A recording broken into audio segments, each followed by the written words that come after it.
101.7 KROQ FM in HD Pasadena, Los Angeles, Orange County. This is the world famous KROQ. Good morning. It's a wet one out there. We are Klein Alley Show. We got lots going on today. Marcus Mumford at some point from Mumford & Sons will be stopping into the KROQ studios. Don't believe us? Check out the live stream. We are currently on YouTube. You can watch us there on KROQ's YouTube as we are streaming live. And enjoy the interaction. The phone's open now at 800-520-1067. Call, text, or you can engage with us on Instagram at Klein Alley Show. Slide in the DMs. Lots to get to and lots to give you today. The big benefit is happening tonight at the Palladium. We got your last tickets to that and get you on that standby list so we can send you to Dublin, Ireland for some Lumineers. What a jam-packed show. I wonder how much the show tonight with Haley Williams is going to raise because they just came out with a number for Fire Aid. Oh, what did it bring in? Over $100 million. That was just for like 2 tickets. I feel like that didn't even cover much right there. And Bomber matched it, so then, you know. Damn, that's good. $100 million. Over $100 million. You rebuild like 2 of those homes in the Palisades. It's a lot of money, but that's enough for a backyard. So much money, but then when they keep talking about how much damage this fire has caused, yeah, like $150 billion. You're like, wow, $100 million, and they're like, wow, you still need so much more money. It's like a dent. Well, anyway, let's get into it. We got a good show planned. I'm Klein. That's Allie. You got Morning. DJ Omar Khan right there, known as the audio sniper in the back, the arbiter of sound, known as audio. Jake, whatever you are. That's Jake the nerd, and then in the back room you got Johnny and Postmaster Johnny and Vanessa, also known as Vanessa. You know, we've been concerned about Vanessa because we think she's having some sort of a slow brain bleed because she's somehow unlearning. Or a quick one. What's that? Or a quick one. Or a quick brain bleed. She referred to Allie this morning as Ashley, which... What? Are you serious? Like, that's exactly right, Ashley. I was like, what? And then I watched Vanessa's face look at Allie and go... This is not Ashley. I don't think you're Ashley. And I watched it all happen, and I was concerned. Maybe, Vanessa, the most I've ever been concerned, but you have a good reason why. Well, in that moment, I want to say I was thinking about my friend Ashley. So right. I just call Allie Ashley. Okay. Okay, volleyball. Honestly, yes, guys, this is actually truly concerning. I am looking into going to the doctors and being like, yo, am I losing my mind? Yeah. I think it's a good idea just to get a little check-in, see if the brain's 100%. okay, know, if there's any holes forming. Imagine if there is something wrong, start looking for any producer. Yeah, listen to what Ashley said. No, are you kidding me? We would never give you up. Yeah, you come in here, I don't care if you're brainless, you come in here. You're still going to be the smartest person in that room, so it doesn't matter. It's just going to be lucid. Yeah, that's great. We'll put you in a jar. You can sit in that room and produce the show. We got lots to get into. Let's start with your chili peppers. That's a legal contract I think we have here at KROQ. We'll do that, and then we'll start giving you money, prizes, and tickets, and everything else we have to look forward to on a Wednesday morning here on KROQ.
KROQ, Klein Alley Show.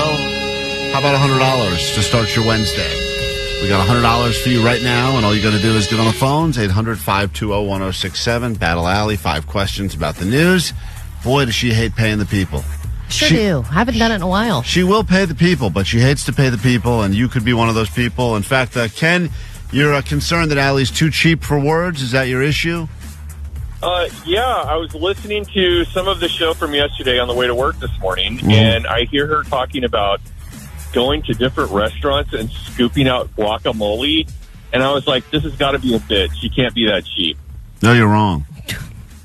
I've never physically scoured the restaurants and scooped guacamole. I was actually answering the question about how do you prepare guacamole without avocados, and I was presenting that as a viable option.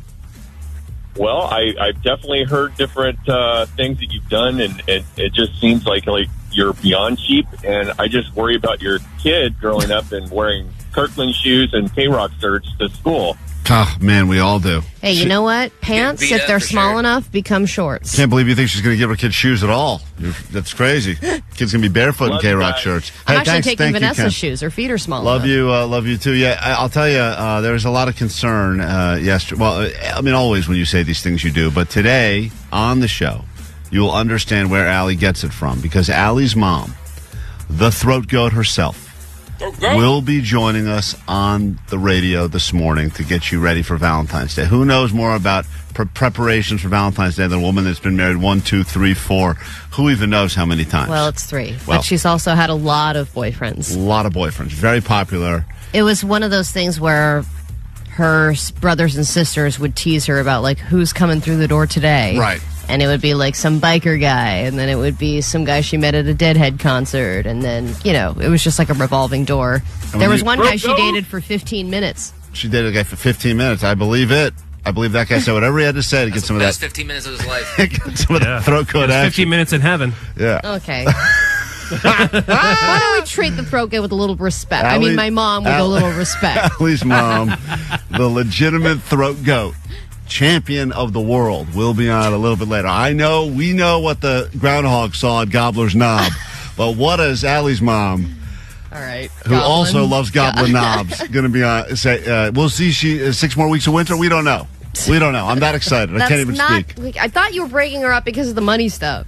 No, we're bringing her on today to help get everyone ready for Valentine's Day. So we'll get to that. Blech. If you want $100 of Allie's money, the cheapest person we know, call now. Take it from her. She will hate to pay you, but she will. 800-520-1067. Quick break.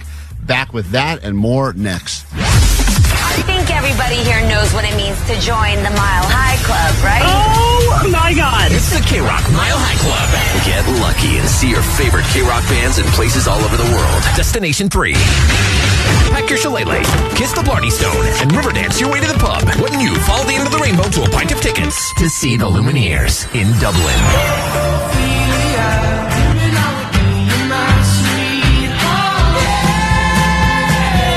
Qualify all week and instantly win tickets to a private show with the Lumineers in the intimate, helpful Honda sound space. But they're a good band. Please welcome the Lumineers, everybody.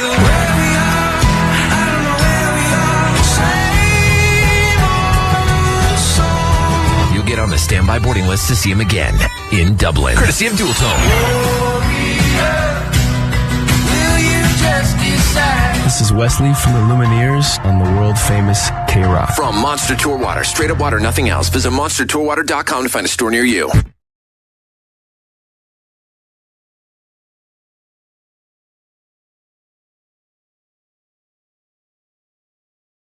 Are you ready? I'm not ready because I already think I know what this is, but there's an intervention that is apparently being called, and I am, the victim. Is that the right word? No? No, you're the recipient. Yeah, you're the victim. Excuse me. You've got this wrong already. I'm doing something that is affecting you all, and you would like to intervene Numerous on things. Yeah, but Klein, we have to start out by saying we love you. And we're telling you this because we love you and we want the best for you. And I know you're turning into the person that you don't want to be. I know that you would see yourself walking down the street and you would say, that poor sucker, I can't believe he's living his life that way. Well, I don't accept your love. Why? Well, Come on, this is just resistance. This is a silly way to start. And usually I thought the way it's supposed to work is I'm supposed to walk into a room thinking that we're having a pizza party, and then you guys are all sitting in a circle going let's get some pizza. Yeah, I mean, you could have at least gotten me some effing pizza here. Okay. That was always the most jealous of that part of the intervention, was the part where the people got like a cool surprise party for like a second, and then they realized, oh, wait. And they're like, have a seat. We're actually in a conference room. Yeah, like I at least wanted that part of it. Oh, everyone's here. Hey, guys. What's going on? This is my half birthday? It was like the first 30 seconds. Yeah. There's something new that you're doing. There have been things that you've been doing for a while. Yes, you are on your phone a lot, and we'll get to that. But there is something specifically I want to bring up, and then I'll let everyone else share different ways that you're affecting them negatively. Not Vanessa. She's not sharing, is she? Yes, she is. I'm sharing. Vanessa. Thought we're cool. Now, after the show is over, 95% of the time, as soon as we get off the air, we say our goodbyes, have a moment to ourselves, start to talk about the show for tomorrow and what we want to do. You take out your AirPods and you put them in your ears and you just leave them there. Might not be on a phone call, might not be watching or listening to anything, but you've got them in there. I called you out on this at one point and you said it's so I don't lose them. Yep. You're the guy Stand by that's that. walking around with AirPods in at all times, even though you're not on a phone call. And you will do this during meetings. You will have your AirPods in during meetings while we are trying to put together the show. I have no idea what you're looking at, if anything. I don't know if you're paying attention or not. Don't be the AirPods guy. Please, you're bigger than this. You're better than this. You don't need to be the AirPods guy. Just put them away. All right, well, let me just start by saying I can already stop this problem. I lost them. Oh, great. All right, next. Really? You did? You lost them? Because... So your big plan did not work whatsoever? Yeah, because I didn't put them in my ears one time, and now I've lost them. So I have the case, but I don't have the AirPods. But there are many different things that you are doing to avoid direct communication and contact. Jake, do you want to go next? No, hold on. I thought we just solved the problem. Problem solved. No, there's numerous problems. There's numerous problems that are funneling through the same thing. BS. That's not how interventions work. You pick one thing. You're on meth. Let's deal with the meth. The problem is that you're not present and you're not listening. There are a lot of different ways that you're doing this, and there are a lot of different people who are affected by this individually. I listen better than anyone.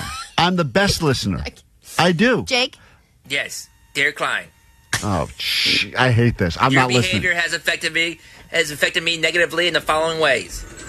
When I load audio onto Vox and tell you what it is, and you don't acknowledge that I said anything, and I have to say, "Do you hear that?" and you still don't say anything. I say, "Klein," you go, "Yo, yeah."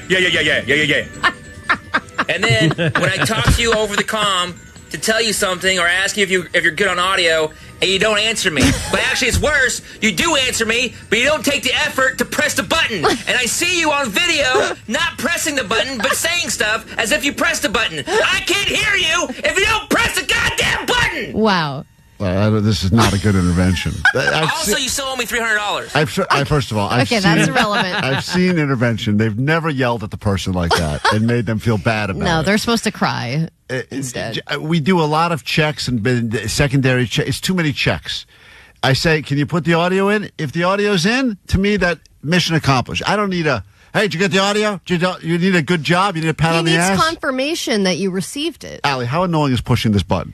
It's not annoying. Oh, you reach for it, and you're like an inch away. And then you can't do the extra inch. Right. I end up pushing it a lot for you because you can't make the effort. Fine. Let me bring up something that just happened like 10 minutes ago, Okay. and I did not get confirmation on this, and this is part of the problem. Is I put in this brand new, shiny goat line bed that we're supposed to use when we go through the goat line bed, right? Yes. And I chime in, and you're distracted because you edit everything last minute. I'm like, hey, dude, just so you know, the goat line bed is in there, and I don't hear anything. So I'm guessing that you heard me and you see it in the system because I loaded it in the system. That was a fail. fail. You play the goat line bed? No, I did not. No. Why? I had my AirPods in. I was tuning you out. Which 909 said, what do you care, Allie? It's none of your business what he's doing with his AirPods. And generally, it's not. No, I don't it's want to when be that we guy. are You're at right. work I don't want in to a be that meeting. guy. Sometimes you see some people that you see go, I don't like that. I don't know that person, but I don't like them based on that. And I don't want to. Once people get to know me, they don't like me. But I want them to get to know me first. I don't want them to not like me just on how I appear. Exactly. And when I put the AirPods in, it was my plan to not lose the AirPods. But in a meeting situation where you're talking to people, it cancels out like 75% of the audio, the sound.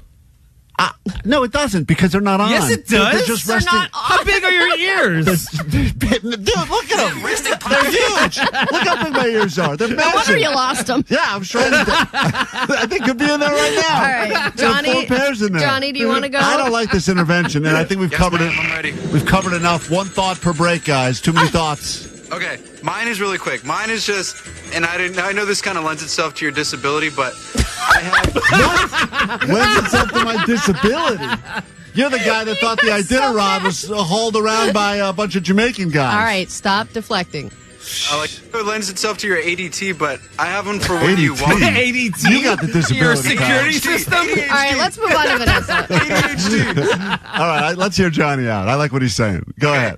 Whenever we're talking to you or I'm talking to you, you do this thing where you kind of listen, but then like after like 4 or 5 seconds, you start like drifting and walking away from when we're talking to you. And you're like halfway out the door with your bag, and you're like, all right, yeah, I'll tell Senator, and then you get caught up in a conversation. Guys, I understand the point. Yes, but then what Omar's saying is that you aren't really listening. You're just trying to make us think that you're listening to us. I am listening. Sometimes it doesn't need to be said in such a long. Johnny will say like, "Hey, I'm going to post something today at 2:00." I go, "All right, cool." To me, that's everything I need. He goes, "Thinking about 2 is better than 2:30 because if I go 2:30, it's going to be too close to it." And I walk out. I don't need all that. It's too much information. All right. I got a busy day. Vanessa? Piggybacking at everyone, pretty much.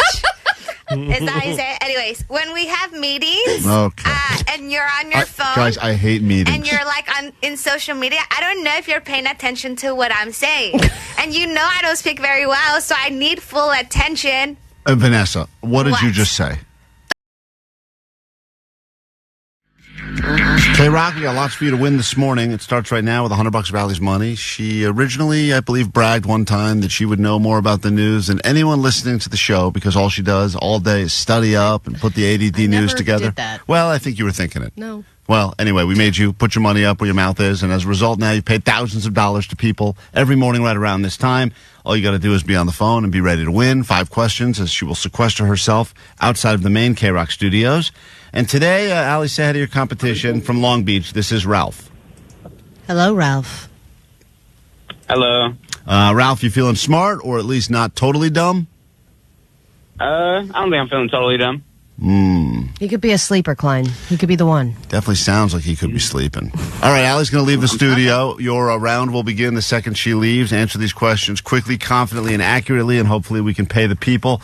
I'm always rooting for the listener every single time. I think we all are, to be honest. When Allie wins, it's a big letdown for us all. So please win this $100, and here we go. Allie knows the news. All right, the United States Postal Service has suspended parcels coming from this country, although I saw in the last few seconds they've now unsuspended. So this country was on the suspended list. They were not receiving any parcels, but now they said you can send them to us again. Which country is it?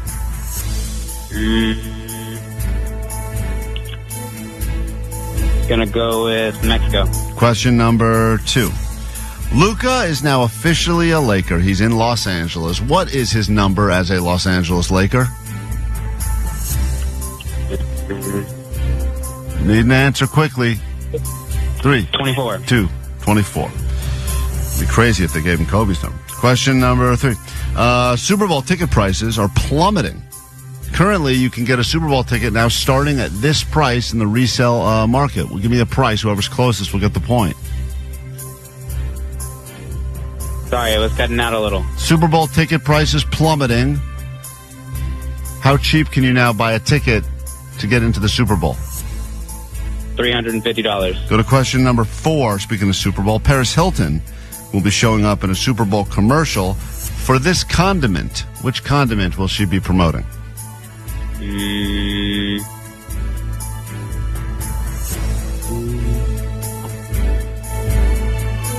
Ketchup. And finally, usually when people take this long to answer, it's because they're Googling the right answers. But I'm happy to say, in your particular case, there has been no Googling of any right answers. So thank you for playing the game honestly. Go to question number 5. Final question. This kid's drink that we all grew up with is now available for the first time ever in reusable bottles. Which drink? Can you repeat the question? No, I cannot.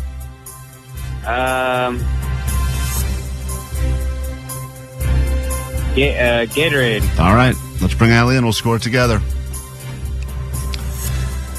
Allie, I'm not going to say how this guy did, but I hope you're feeling smart. That's all I can say. Okay. Battling potentially a valedictorian. Really? Of knowledge. My goodness. Question number 1. The United States Postal Service has suspended parcels coming in from this country, although as of a few moments ago, I think they just lifted that suspension. Which country were we not receiving mail from for a period of time? Jeez, could be any number of countries. I know, at this point. could be. I'm gonna say Gaza.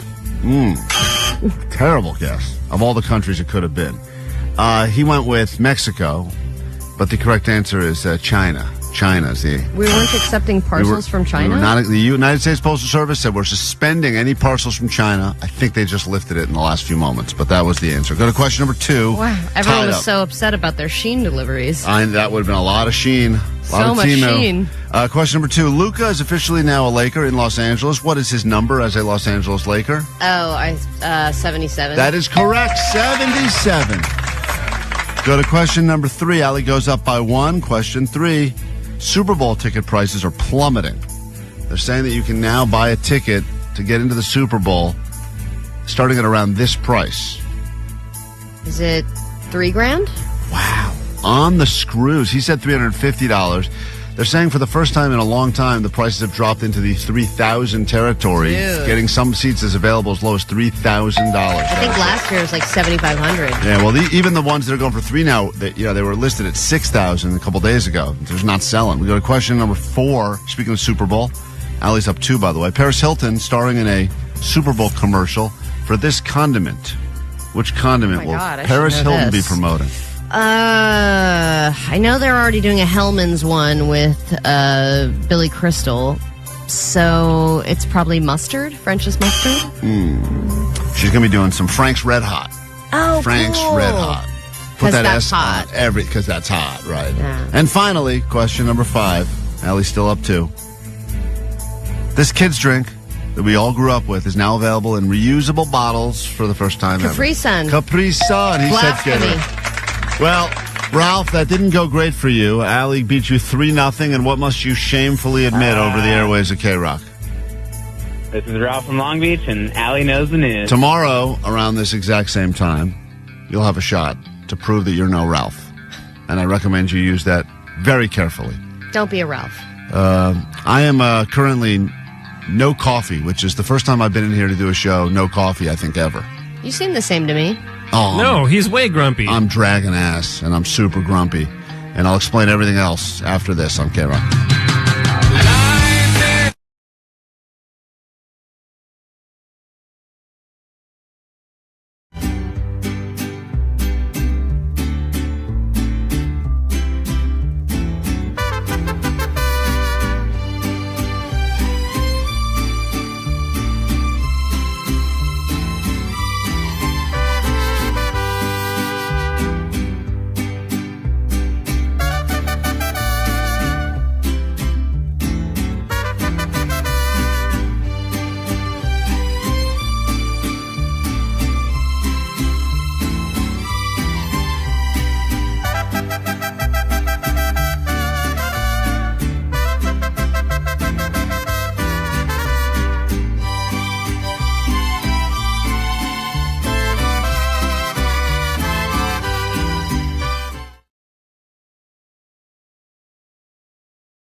I do think that Johnny was able to write that letter, and I do believe that he is a good writer. I believe there's another part of his brain that somehow switches, and he's able to access his smart. That's kind of like an idiot savant. Remember we touched on that earlier in the just year? idiot. No savant. Yeah. Idiot savant, yeah. Yeah, the first part of that. the first part. You got that going. Drop for the you. savant, and you nail it. Yeah, that's exactly what Idiot savant? No, Savant? no savant. Just the first part. Try it again. Idiot savant? No. Johnny. No savant. No savant. Just try. Oh, God damn it. Johnny, you're the first part of that. Savant. Oh, my God. Johnny. I take back everything I said.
K-Rock Klein Alley Show. If you're drinking coffee right now, I'm very jealous. If you plan on eating anything today, I'm very jealous. Because today is one of those days that I'm not looking forward to. And if I were a lesser man, I would probably be home, sleeping, resting up. You'd be sleeping and taking a day off for this? Well, it was recommended. You know, it's so funny. Oh, my God. You just, Not today. I'm supposed Not today, just because you can't eat stuff, you pussy. Well, I'm not taking a day off. I'm sitting I here. can't have coffee Well, and I can't have my waffles. I got to stay home. Waffles, I wish. I understand.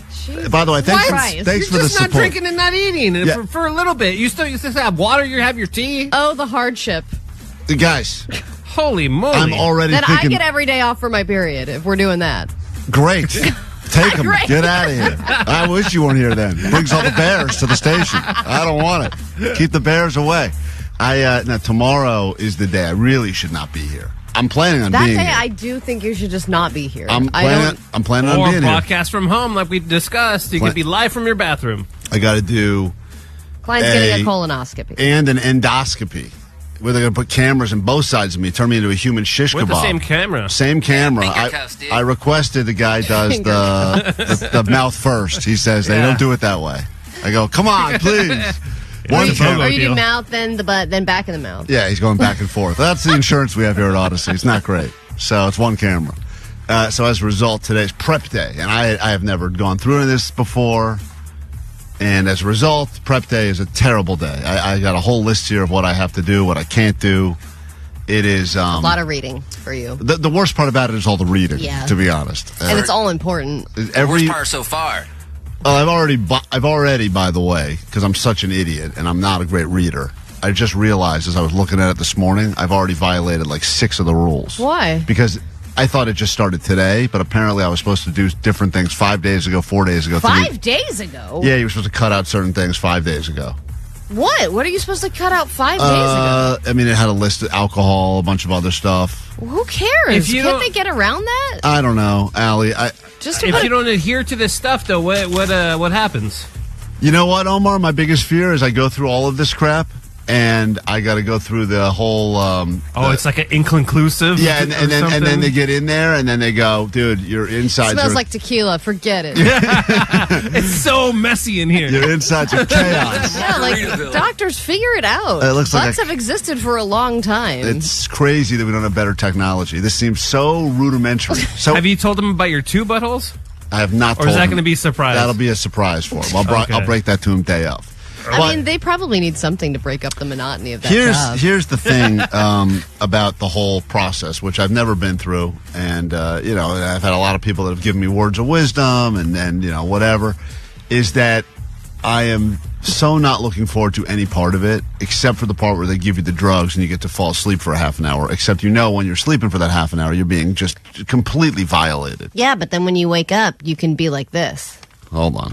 Poop my pants. Listen to this lady. She just had a colonoscopy. No, poop my pants. No, it's just gas. I thought my fingers were cookies. I was about to grab a plate. You thought your fingers were cookies? Yeah, look at them. I was going to go. Whoa. That sounds fun.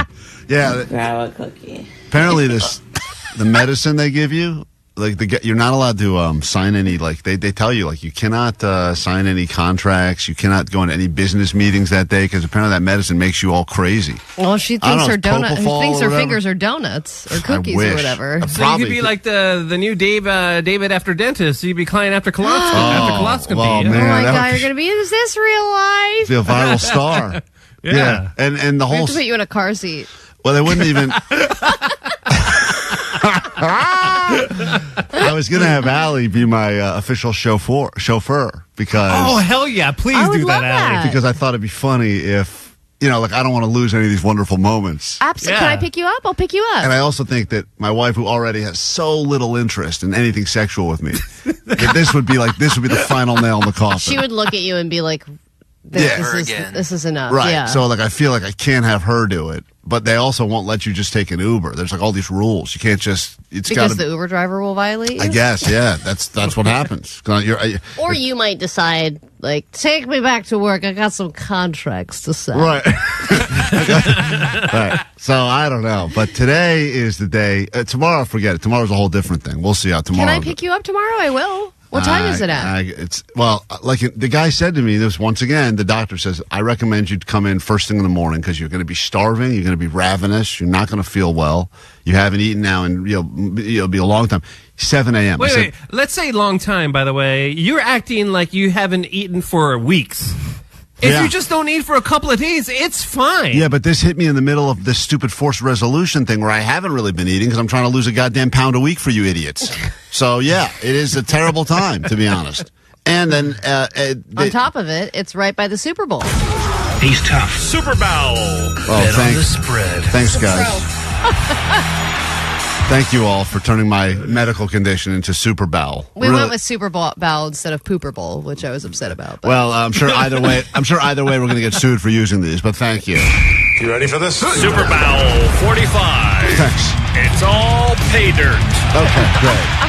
Well, I don't like this. This is my health you guys are mocking right now. You got the moves. Super Bowl. Nobody wins. That's true. That's what everyone hopes for the real Super Bowl. That's true. Nobody wins. So anyway, today it's no caffeine, it's no food. It's a terrible list of things I can eat. It's like chicken broth and water. Well, I like it. It's pretty much my... Thank you, Jake. Wait, you can't even do like a hot dog blended up and liquefied? I asked. You did? Yeah. I said, like, if I can make pizza liquid, can I have it? No. Can I just drink marinara sauce? No. I mean, really? Yeah, nothing. Yeah, oh, yeah. A lot of rules. I don't Can like you rules. have like bone broth or anything that's a little more like... I don't think so. The guy said you got to be able to see through it or something like that. Huh. I said so I could have Kanye's girlfriend's dress, and he didn't find that funny. So it's off to a great I'm start. sure he did find it funny. So anyway, tomorrow the plan is I will be here. That is, so the guy says to me, you should come in at 7 a.m. and do the thing But first. you have the poop pills that you have to take today, right? Omar, you It's have got a whole drink. It's a whole a process. drink. It's it's both. You're both right. It's pills starting at 9 a.m. followed by some sort of a drink I got to start doing at 6 p.m. It's a bunch. Yeah, it's a lot. It's like 64 ounces. I got to figure out a way to put down. How many colonoscopies have you had, Jake? Jake gets them all the time. He was like 22. I feel like I've had two for medical reasons. I had one just for fun.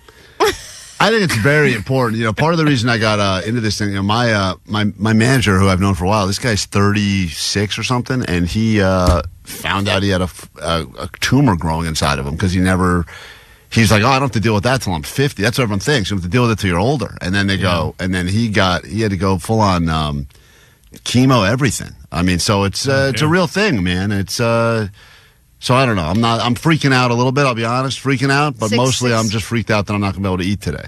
Well, yeah. I mean, that's your immediate problem. 661 said if you don't follow the doctor's instructions, your butthole never goes back to how it was. I'll take that as a win for me. I don't like the one I got. Really? I get a new butthole? I will upgrade happily. So thanks for bearing with today, and get ready for Super Bowl on KROQ.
K-Rock, hello, Charlotte. You're on the phone at 800-520-1067. What's up? Hi, I heard you are getting a colonoscopy tomorrow. Do not go into work tomorrow. You're going to regret it. Don't do it. No, I'm going to be here. You were going to regret it. You have FMLA. Take it because it's you're going to regret it if you go in. Think of how upset you are now just not being able to eat. Yeah, I know. And then think of yourself in 24 hours not being able to eat and essing uncontrollably. And not being able to sleep, probably, too. A lot of people tell me. Yeah, right. It's not really ass either. Yeah. Don't do it. Like, I had colon cancer last year. Oh. I hope everything goes well. Good. But don't go into work. So. No, I'll Were you be about here. to say All good right. for you? I was. I mean, are you doing better now? Or? Oh, yeah. Oh, good. All right. Oh, good. Oh, good. Then I'll put you on hold. All right, great. Put her on hold. Get her something. Get her a T-shirt. All right, we got to take a break. We'll be right back. That's the plan right now. So we share too much. Someone said, this is why I love the show. You guys really do share too much. I don't know why we continue to do it. We shouldn't. Let's stop sharing too much. So 323 said, after you drink that solution the doctor gives you, you will need to clear your day and stay close to a toilet because, as Jake said, it's not really like... Just like water. Yeah. Well, it says here that someone said that I got to plan a whole route to get to the place that's doing it. I got to plan, bathroom stops on the way. A toot route? Yeah, because they said you're not even able to make it 4 miles without having just carry one of those Home Depot buckets with you. You'll be fine. I've got a few. That's great. There you go. Thanks, guys. Good friend. Good friend. 106.7 FM. You're making broadcast history by witnessing the miracle of Klein, Alley Show. Mornings. The world famous K-Rock.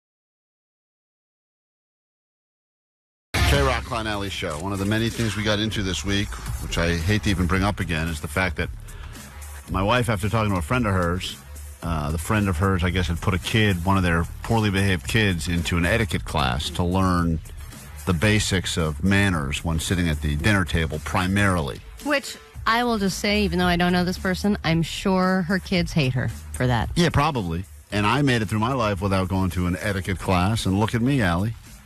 I'm looking. I'm a joy to dine with. We've got both of our elbows on the table as we speak. Right now. Well, elbows on the table seems like an old school. I think when you look at the history of that, it's probably dated back to like scurvy or something that we don't even have anymore. That's all etiquette is old school stuff.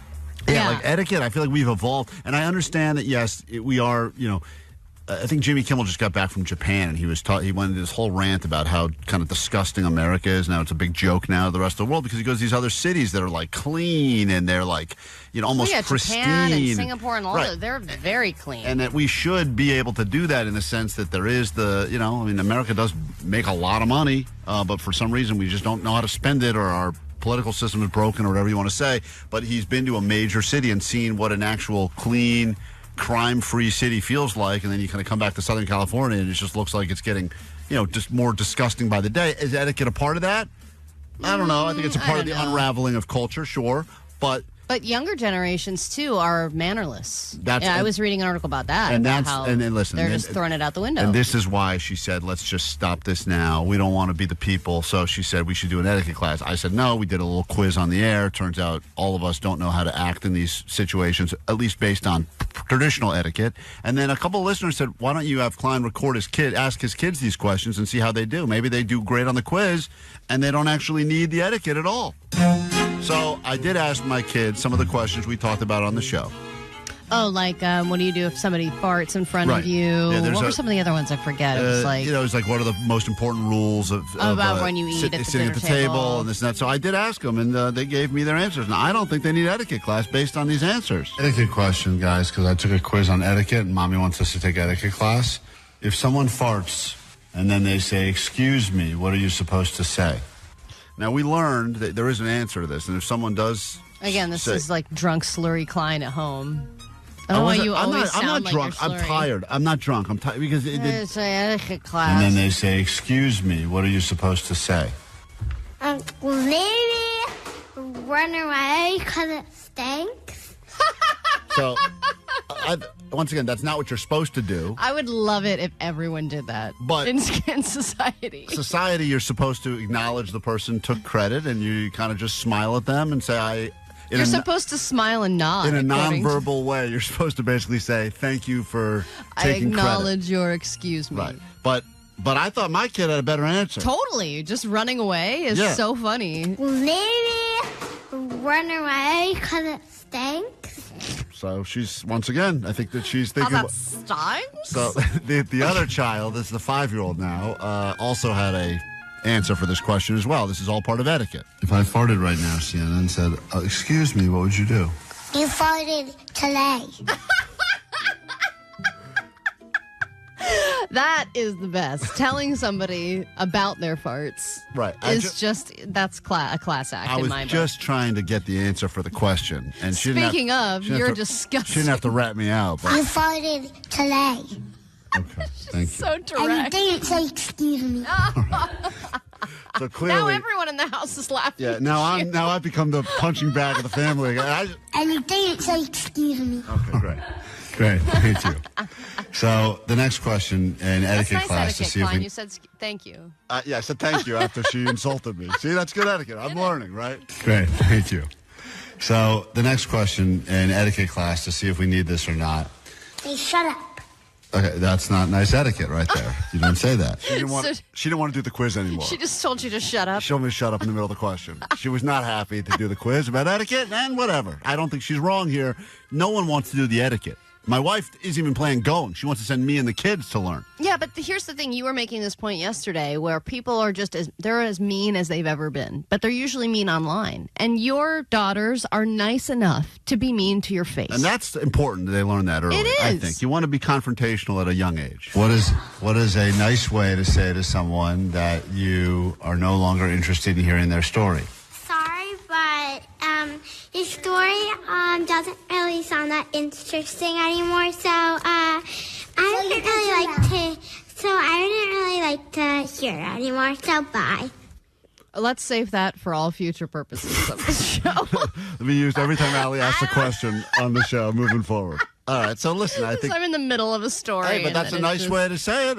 Listen, your story's just not that interesting anymore, so goodbye. You know, I feel like Vanessa would say something like this. She does. She totally would. She can use etiquette she class. broke it off with a guy after her first date. She was like, hey, you know what? Not feeling you. I'm not feeling you. Sorry. Goodbye. Nope, I'm not doing anything. Okay, great. And finally... She passed on the question. She's passed. She's now not doing the game anymore. She doesn't want to be a part of this radio show. I don't blame her. What are the three most important... I see your phone there. Yeah. What are the three most important manners to have at the table? 1, no elbows on the table. Nice. 2, don't cross your legs, cross your knees. 3... Cross your knees? I don't know. Does she know I think she's the trying body to say parts? cross... She learned from Johnny. I think she's saying cross your legs. Cross your ankles, not your knees? I think she's trying to say that. I don't even know what that is. I think I taught her that as a sex thing. I was like, just cross your legs, keep them crossed. 2, don't cross your legs, cross your knees. 3, have your mouth closed when you're chewing. Great. 4, eat with a fork. Don't eat like a dog or with your hand. And see? Yeah, that's probably it. That's a great answer. That's good etiquette right there. She doesn't do any of those things, but she knows. She knows. At least she knows. And that was my point yesterday, is that people know the rules of the road, but it doesn't mean they follow them. They choose what to do. Right. There's no rules of the table? Nothing. You just don't want to do it. And don't talk about mean things. Like, I hate you, or you're dumb, or you're Is she pretending to be a dumb person? She's doing impression of a dumb person. Dumb, or you're sexy. Whoa. You can't talk about that stuff. Inappropriate stuff. That's what she's trying to say. You don't talk about inappropriate stuff at the table. Wait, Dad. What is something you should never say at the table? Okay. Oh my God. All right, well, she's right. Those are things you don't say at the table. See? What is your dinner conversation that they know all this stuff? The problem. Are you saying F it and S during no. And you're sexy during dinner? No, but that's why we're talking about. She obviously knows all the things you're not supposed to talk about for a reason. Well, this is the problem with etiquette, is that it has now led to terrible etiquette. It's gotten way worse. Your whole family is like, you're dumb, you're sexy, I never F you. never heard the F word at my table once until just then. This was all over dinner? Yeah. So you were recording this audio while you were eating dinner. That's horrible etiquette. Well, I was trying to... You guys said Your phone's at dinner? All right. Take a quick break. She's right. F it, man. F it. That's right. Quick break. Back in a second. Allie, your story's boring me. Goodbye.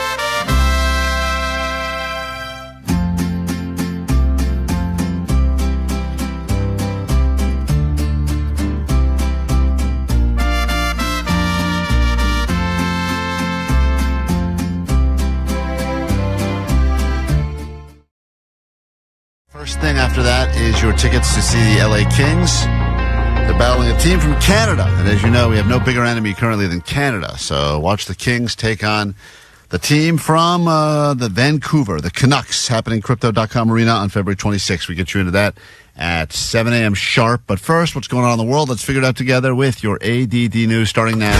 Grab your Adderall. It's time for ADD News.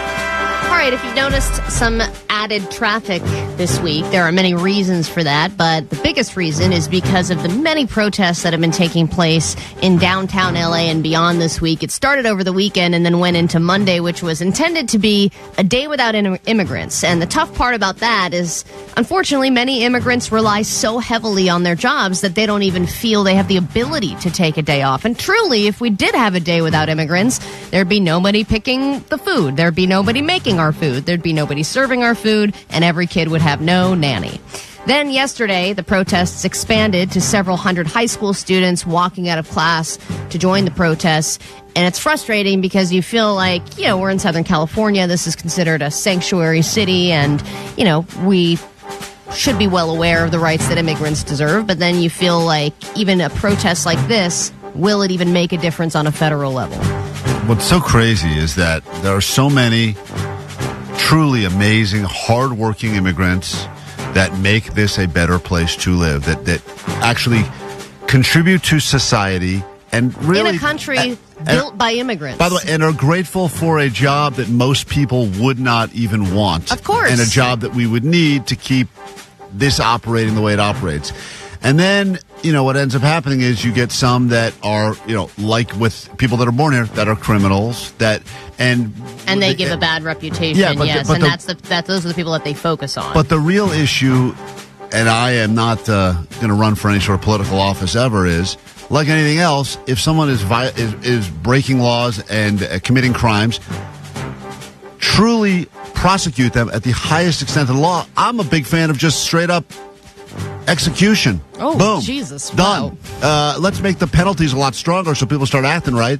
And for anyone who's a hardworking contributor to society, great. Keep doing that. We appreciate you. Yeah. And that's it. And don't group everyone together because it's just not the way it is. Well, yeah, when you generalize, it's a very dangerous thing to do, right? You group everybody into a certain category, and for some reason, the brains of humans feel comfort in that. Like, if I can just group you with a bunch of other people and call you something, it'll make me feel better. I can understand it. When it's not that simple. I know Allie is the whitest white lady on the planet. But, the whitest. But our show is, even the makeup of this show is 50% immigrant, I believe. Vanessa, correct? Yeah, I'm a straight immigrant. That's right. I came from Colombia. Wear that proudly. Johnny, Postmaster Johnny, I know you're here, but your mom wasn't here, right? She immigrated. My great-great-great-grandma was. She worked in the fields. Just go with my story. It's a better story. Yes. Omar Khan. Listen to the white man, Johnny. Omar Khan is a mix of... I'm trying to tell your story. It's my story now. Omar's a mix of 19 different immigrants, he claims. We don't even know, right, Omar? That's correct. That's right. And Jake? I'm Irish. Who cares? There you go. All right, Evites can be annoying, but let's face it, They're way more convenient than a physical invitation. And Apple wants in on that market. So yesterday they announced the release of their new Apple Invites, where you can now create your own annoying digital invitation to send to all your friends and family. And you can use the help of AI to create them and send them to each other without getting the 1,000 Evite reminder emails. The problem with this is that you need to be an iCloud Plus subscriber to take advantage of the Apple Invites. But if you receive one, doesn't matter if you're an iPhone user or an Android user, whatever, you could be able to respond to it. But I think that this is doing an Evite is super annoying, and receiving them is annoying. So anything to make that process less annoying, I'm all for that. So Apple's basically just doing what Paperless Post and Evite already did, which is just digital invitations. Yeah, but you can create them faster and in a simpler way, and it's all integrated into. That's what Apple does really well, is you just integrate it into everything you already have, so you don't have to think about it. And then the first time I ever sent an Evite, I screwed up and I sent it to everyone in my inbox. Because there was some stupid thing if you clicked it. What was it for? It was like my kid's first birthday party. And I remember these people that are like, oh my God, I'm honored you're thinking of me. We haven't chatted in 6 years. I'm like, well, don't come. It wasn't for you. The thing that's why you were there. Weren't you at my kid's first birthday party? I was. That's why. Accidental and you invite. had whiskey snow cones. That's right. You better believe it. It costs a lot of money. You know, my mom, when my kid turned 1, she was like, you have to do a physical invitation because I need to save it and have it. Oh, forget that. And I was like, dude, really? No. Let me just print this out. Yeah. I know. I was like, can I just send it to you digitally and then you can print it? All right. It must be tough to be the son of Michael Jordan. You're the kid of the greatest basketball player ever, and nepotism can only get you so far. And Michael Jordan's son was just arrested for a DUI and possession of cocaine. And I guess this happened around 1:15 in the morning. Blue Lamborghini that belonged to Marcus Jordan was pulled over. Lamborghini SUV. Subtle. Just trying to blend in with society. Yeah, was stopped with its headlights on the railroad tracks. Oh, boy. And then when they ran the plates, they notified the vehicle had just fled from the traffic stop. So he was trying to get away from the situation, too. And now he's been arrested. And that's a bummer, especially when you're following in the footsteps of someone great. Though everyone has their problems, but I imagine there's a lot of pressure there. If you'd like some tickets to see the LA Kings, speaking of professional athletes, call us now. Caller 20, we'll get you in. Check out the Kings at Crypto. You'll be there at the game on the 26th against the Vancouver Canucks. The number to call us, 800-520-1067. That's how we kick off a brand new hour of the show. We do it next.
Pasadena, Los Angeles, Orange County. This is the world famous KROQ. Here we go. Welcome to your Wednesday morning. Later this morning, joining us in studio, Marcus Mumford. Mumford and Sons will be here. He's got an announcement or an announcement about an announcement. I'm not exactly sure what's happening, but it will happen live around 9 o'clock this morning. You can listen. You can also watch. If you're not already checking out the YouTube, please do. And you'll see that Marcus Mumford in person as he joins us later this morning. This hour on the show, we'll lock in another one of our big Super Bowl prop bets as we get ready for the big game on Sunday. And on top of everything else, Allie's mom, the real-life throat goat, will be on this hour to help make your Valentine's Day 20% sexier. She knows, as Allie pointed out earlier, she's had lots of boyfriends, lots of partners. She is promiscuous. No, she's not promiscuous. She's happily married for the third time. She's in a loving relationship, and she can help you find love, too. So if you are looking to spice things up, or perhaps you're single and you want some good advice, no one better than the throat goat who will be on with us later this hour. Let's kick things off by saying hi to David, listening in Garden Grove. Good morning, David. Yeah. Hey, what's up, guys? Good morning, and congratulations. You are the right caller, which means you've got Kings tickets coming your way. All right. Hold on 1 second. Enjoy, and thanks for starting your day with us here on KROQ. We greatly appreciate you. I want these tickets. All right, I got you. Hold on. You guys telling someone else. David, who are you telling that to? Who are you telling that to? To my wife. Oh, cool. You going to bring her with you to the game? Probably not. Fair enough. Yeah. All right. You want to tell her that part, Yeah, too? so go ahead and tell her. She said I'm going to get in trouble. Okay, I get that. All right, hold on 1 second. I'm Klein. That's Allie. There's DJ Omar Khan right there. You got Jake the Nerd, Postmaster Johnny, and Vanessa taking your calls in the back. There's lots of things you can gamble on. Do not place another bet until you have to hear what we have for you. It's another prop. Lots of things that we can lose money on. But this is going to be a good one. All winners. And we'll give you our next big prop for the big game on Sunday. Plus, some people have a lot of issues with Allie's pick from yesterday's props. Complaints on the text line, Goat Line. We'll get to it next.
KROQ, Klein Alley Show. Sunday is the most gambled on sporting event, I believe, of the entire year. Of course, understand people love to gamble this year. I don't know how many billions of dollars have been wagered on sports, but a lot of people only put in a few bets and they wait for the Super Bowl to do it. Yesterday, we put in our prop. It was which celebrity will be featured first during the broadcast. That's when they usually pan around the crowd and show all the look at me's and this and that's. Damn it. You still owe me the money. So Allie yesterday said that she believes the first celebrity that they show in the stands will be Jason Kelsey. And we all argued that's not really a celebrity, but other people on the GOAT line agreed that was a terrible pick as far as first celebrity that would be shown during the broadcast. Hey, what's up, Sweet David's podcast listener, and just heard Allie say that Jason Kelsey's a celebrity. No, he's only famous because of Taylor Swift, the celebrity. So, come on, Allie, you could do better than that. I mean, I think they will go to him because it's that storyline again of, will this guy be supporting his former team, the Eagles, or his brother's team, the Chiefs? Similar to when the Eagles played the Chiefs and they were all focused on their mom going, who's she going to cheer for? Oh, my God, I'm so over Donna Kelsey. Well, she'll be there, so. Jesus. Yeah. In fact, I think Hallmark. What is she going to do? Is she going to wear that little split jersey again? Look at me. Hallmark is competing with the Super Bowl with a Donna Kelsey movie marathon. Oh, my God. Where she is hosting some sort of a movie marathon. She shouldn't be hosting anything. She is boring. Well, how dare you be jealous? She's got two great kids that were both in the NFL. You got some loser with a broken arm. We get it. All right. Jesus, God. And Jason Kelsey is a celebrity. A celebrity is just a famous person. Whether you think he's famous from one thing or the other, he's still a well-known celebrity. In Allie's world, there are no bigger celebrities on the planet than Jason Kelsey and Joshua Jackson. You didn't say which A-lister are they going to show. It's which celebrity. But Allie, you got to understand. In the context of the Super Bowl, he is a celebrity. Yeah, but they're going to show a bigger celebrity. They're going to start with an A-lister. No, they're going to do all the Kelsey hype. That's what they love. Hey, Mike, you're on KROQ. Good morning. Hey, good morning, man. Got a question. What are the odds that Travis Kelsey popped the question to Taylor Swift? I have those odds. Hold on. Super Bowl, I have those odds here. Hold on. Let me see here. I have a lot of odds in front of me. They are very look at me people for sure. They are both look at me's. It's real look at me's. They love the attention. I think it's pretty good. If you want to predict, if you think that he's going to propose to Taylor Swift on the field after the game, the odds are that he will not do that. So if he does do that, I think it's plus 750 or something. So $100 wins you 750. And if he uses the Super Bowl ring to propose, he doesn't get the ring. He doesn't get the ring yet, Allie. It takes years. It takes months to but make he has that. an old one.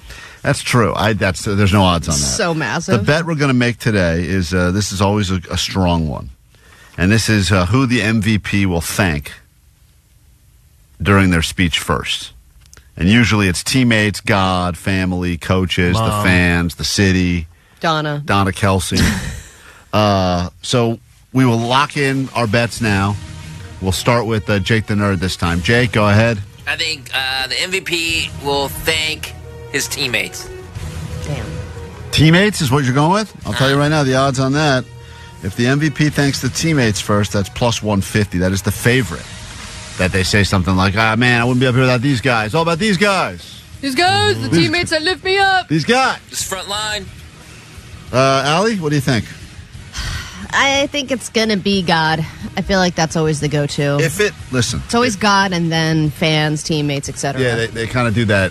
They throw God in as the, hey, before I thank these. Well, let me just get God out of the way. Right. Let me get God out of the way. Yeah. Nothing's possible without the big man. Without that guy. And I will say that after the last game, they threw a mic in the face of Mahomes, right? And right away, God. straight up God. Love God. It's all about God. God be great. Which is crazy because, I feel like in general in the country, like religious people have got, there are not many people that are super religious, but it's always with music artists and sports, still, God number one. Yep. God did it. I think that's probably a strong bet. Omar, who do you think will get the first thank you from the MVP? Since the Super Bowl's happened in New Orleans and then we got Philly and KC playing, I think whoever wins the MVP wants to rile the crowd up there, so they're going to thank their city and their fans will go off. Mm-hmm. So, this is the city of Philadelphia, and then, Right. all the Philly fans are going to go crazy, or the KC fans. Yeah, yeah exactly. That is Bring out the knives.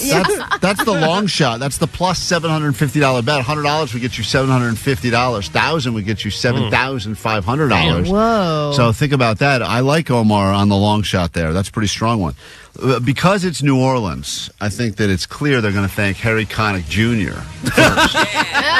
That makes perfect sense, right? Based on Jake's rationale from yesterday. That would be the first thank you. I would like. What if Mahomes was like, I want to thank Harry Connick Jr. None of this is possible without the big man. You know what I'm talking about? HCJ. That is not the case. I think Allie's right. It will be God. It will be God. He's the GOAT. Yeah, God is a plus 200, by the way. Plus 200. Where's Mom on that list? Mom is family is plus 300. That's just okay. beneath God, and then coaches is plus 500. Yeah. So those are some of the bets you could put in. We got to take a quick break. Back in a second. Speaking of goats, the throat goat, Allie's real life mother. Move over, Donna Kelsey. She will be joining us next on KROQ. If you got Valentine's Day questions, you need some love advice, no one better than the throat goat herself, Allie's real life mom, joins us next. I think everybody here knows what it means to join the Mile High Club, right? Oh, my God. It's the KROQ Mile High Club. Get lucky and see your favorite KROQ bands in places all over the world. Destination 3. Pack your shillelagh, kiss the Blarney Stone, and river dance your way to the pub. When you follow the end of the rainbow to a pint of tickets to see the Lumineers in Dublin.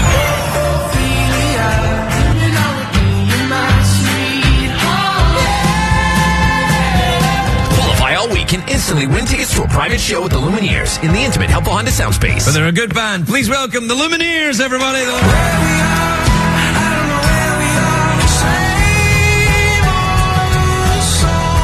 You'll get on the standby boarding list to see him again in Dublin. Courtesy of Dual Tone. This is Wesley from the Lumineers on the world famous KROQ. From Monster Tour Water, straight up water, nothing else. Visit monstertourwater.com to find a store near you.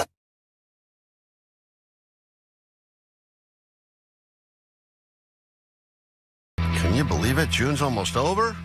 Pride Month goes away forever, and then Allie can go back to dating guys. Oh, isn't that a great It thing? was all a phase. Let's be honest.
Because the Mother's Day cards are so annoying and Yep. so like, you deserve to relax with a nice glass of wine. If you age, like, I wish that I had like stupid fishing puns and stuff. Like, I wish I had that goldfish in the hammock as like a card for me, because I think the Father's Day cards are at least a little more entertaining. George, you're on with Allie. She's a lesbian, and she's answering questions honestly. This is Let's Be Honest. What's up?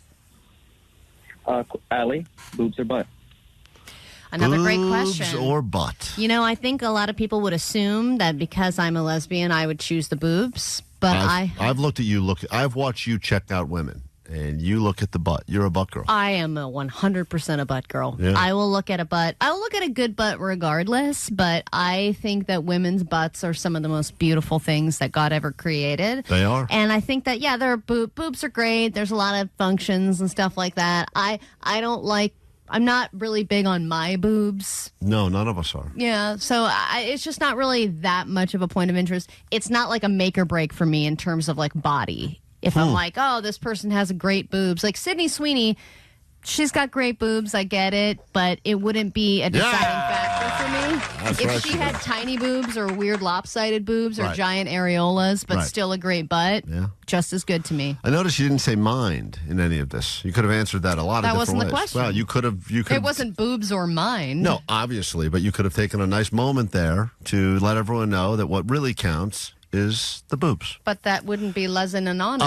Omar, what say you? I know you're not a lesbian, but you would obviously weigh in on this as well. Boobs, butt. Which one to you is more significant? Oh, let's see. For me, boobs all the way. Yeah, I love them. Sweet knockers. Hell yeah. Of course. That's why he All likes about cooking it. with Claudia. No one has said mind, by the way. No one said, Omar could have said mind, bro. Let me see if Jake's going to throw mind in there. Jake, boobs or butt? Okay. And Jake probably does say that. That's right. That's why he's not getting laid. Let's say hi to Sue on KROQ. It's Let's Be Honest time. Any question you have, Allie will answer them honestly, no matter how difficult the questions may be. And I don't know if we'll get to... Hey, Sue, hold on one second. I don't know if you saw this one on the text line, Allie, but someone did ask, 951, when scissoring, do you ever get that suction cup effect? Which I think is a valuable question. It's funny. I also got an Instagram message about scissoring saying if you guys are both freshly shaved, do you get razor burn? Great. These are all good questions. Which is true. These But are the all- suction cup effect I have never experienced. Sue, you're on KROQ. Good morning. Good morning, Sweet Dibbit. Sweet Tips. Dibbit. So what is your question for Allie? Do you like Chapel Roan? I love Chapel Roan. I actually just discovered her. It was like the weekend after Coachella and then I realized that she had played and that I didn't see her. I was so pissed. But she is amazing because she dresses like a drag queen, has this whole drag effect, super fun music, but then she's also queer and she writes songs about having sex with women, which is the best. I think the best of both worlds. But everybody who suggested her to me is straight. Eddie. Yeah. Eddie, you're on KROQ. Let's Be Honest time. What do you got? Sweet knockers, guys. Sweet knockers. How do you eat your bananas? You break it up? I've seen how. This is a great question, and You can tell between the guy-girl questions. Yeah, they're very different. Do you like this cool new artist versus how do you eat a banana? Allie will throw the banana out and just lick the peel. I've watched her do this many times. I actually motorboat the peel. Yeah, that's her way of eating the banana. Eddie wants to know: do you ever eat full banana, or do you break it into pieces first? You know how I eat a banana. You slap it on your face? No. How do you eat a banana? I slap it on my Is that a real question? How do you eat a banana? No, I eat it, break it up into tiny little pieces. Ivan on KROQ. Let's Be Honest. What's up? So, do you find it offensive if somebody says, "Hey, what's up, bro?" or "Hey, what's up, man?" You know? No, weirdly, I like it. Johnny comes in every morning and says, "What's up, fellers?" Yeah, Johnny does And I'm give like, us the "What's fellas. up?" I We don't up- know. I just want to be one of the boys. We up, guys. You get throws that in there a lot, and Allie's just like, all right, I've nice. never been one of those people who's like, let's get rid of the term guys. You know, how everyone says guys to guys and girls or everybody, and I think it's great. Andrew, final question we have time for in this edition of Let's Be Honest. Make it a good one. As a straight male, my question is, who pays for dinner when you guys go out? This is a great question. This is really the question. And El Cheapo, I don't know if Allie's going to answer this as a lesbian or as El Cheapo. It's so tough. You know what you do when you can't decide? Let's talk about like a first date. Break Forget a glass and sprinkle it on top of your meal, And and then then no one has pays. to pay. Right? There's shattered glass on the meal. That's an El Cheapo answer, though. But when you were first dating a woman, you were on a first date with a brand new woman. That must be a weird thing, right? The bill comes to the table. The both of you just look at it and go, what is this? We just slide it back and forth over Just and keep over sliding again. it? Just sliding it, Until- sliding it, sliding it, sliding Until it. someone's wrist hurts? Until- I can't remember back then. I think I was so broke back then that I could never pay for anything. So if anyone was willing to pay, I would let them. But now, since I'm the man in the relationship, Klein, and there has to be roles. Got to be roles. I'm actually the only person who remembers to bring payment. So Smart. I'm the one who pays.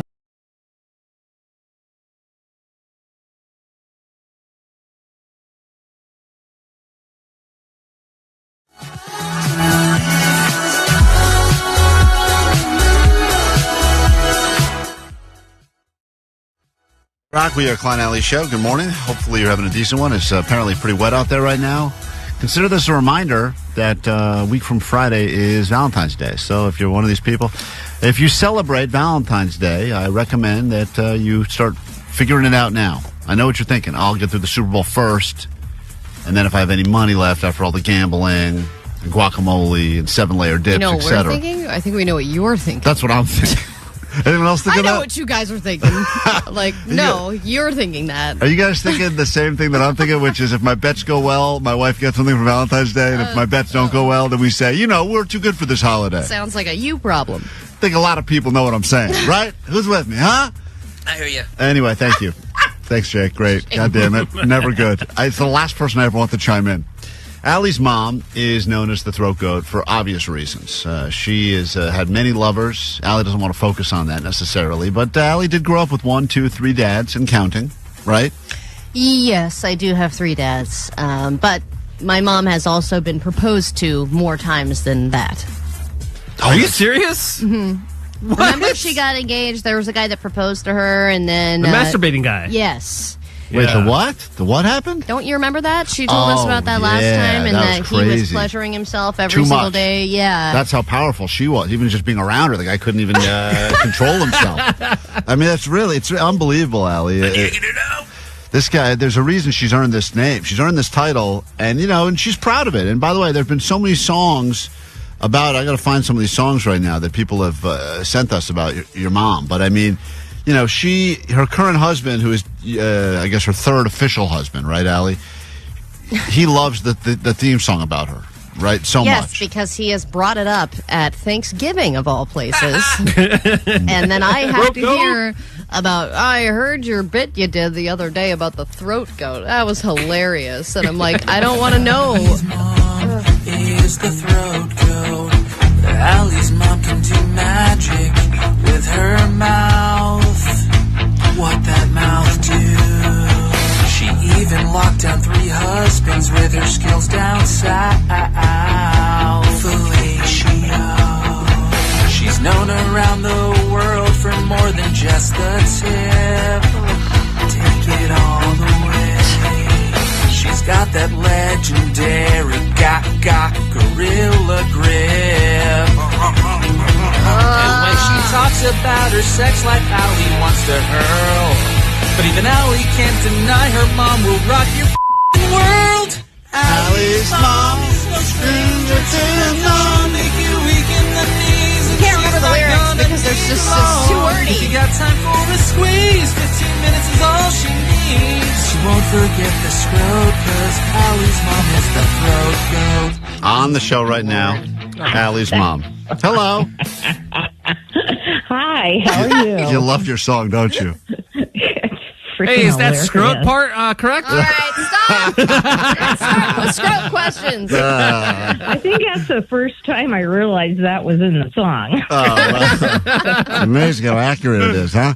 Well, thank you for joining us. Of course, it's almost the most romantic time of the year. We love it when you're on with us. We should do it more often. We've always said we need Allie's mom on the throat goat more often. And there's so many people that have reached out to us that need advice getting into the, Valentine's Day. You'd think it happens every year. People know what to do, but everyone still feels like they have no idea. Everyone's confused. Yeah, but Mom, you've had your fair share of Valentine's Days with various boyfriends and husbands, right? And how can you tell whether someone's good at it or bad at it?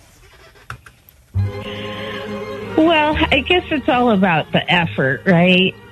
I mean, for instance, if, you don't need like big, dramatic, over-the-top type stuff, but just something that took some thought. Right. Like, if you're getting lingerie. Oh, here we go. That's kind of a no-no in my book. Really? Really? You don't need it. Oh, yeah. It's just cringy. It's just kind of like, ew. Right. You know, that's more of a gift for him. I totally agree with you, Mom. So what is a good Valentine's Day gift then?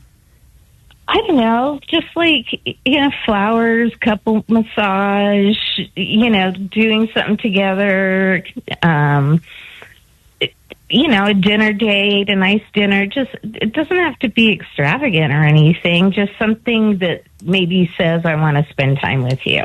Now, what if the guy goes over the top and the woman is ill prepared and doesn't have a present? Like it was like, oh, I didn't know we were doing this, but he went over the top with jewelry or something. What is something she could do on the spot to say, I have a gift for you too? Okay, I know where you're getting at. Welcome to the chocolate factory. All right, that's enough. It would just tell him that it's an unwrappable gift. He like when I choke. He don't want no broke hoe. Who's been the best at Valentine's Days out of all three husbands? Oh, Steve, for sure. He just puts more thought into it? He never forgets anything. I mean, he'll just, I'll get a big bouquet of flowers or, he's bought me jewelry before. And I'm not even like a big jewelry person, but, he'll always a card. I love you. He's great. He just... My dad never did any of that? Well, I can't remember that far back. That's been 40 years. Can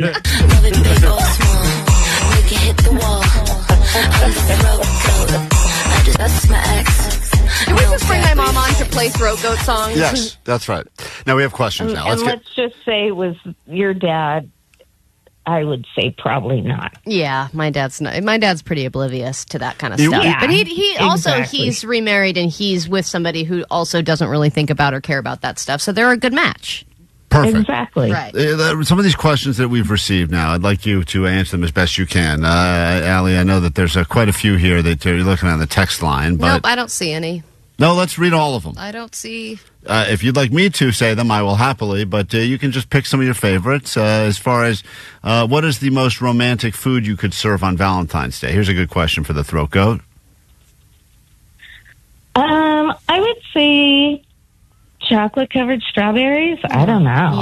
Yeah. Or oysters or, something. What about if somebody is single and trying to lock down a man for Valentine's Day or any partner? Any advice for somebody who's single who's trying to hook up?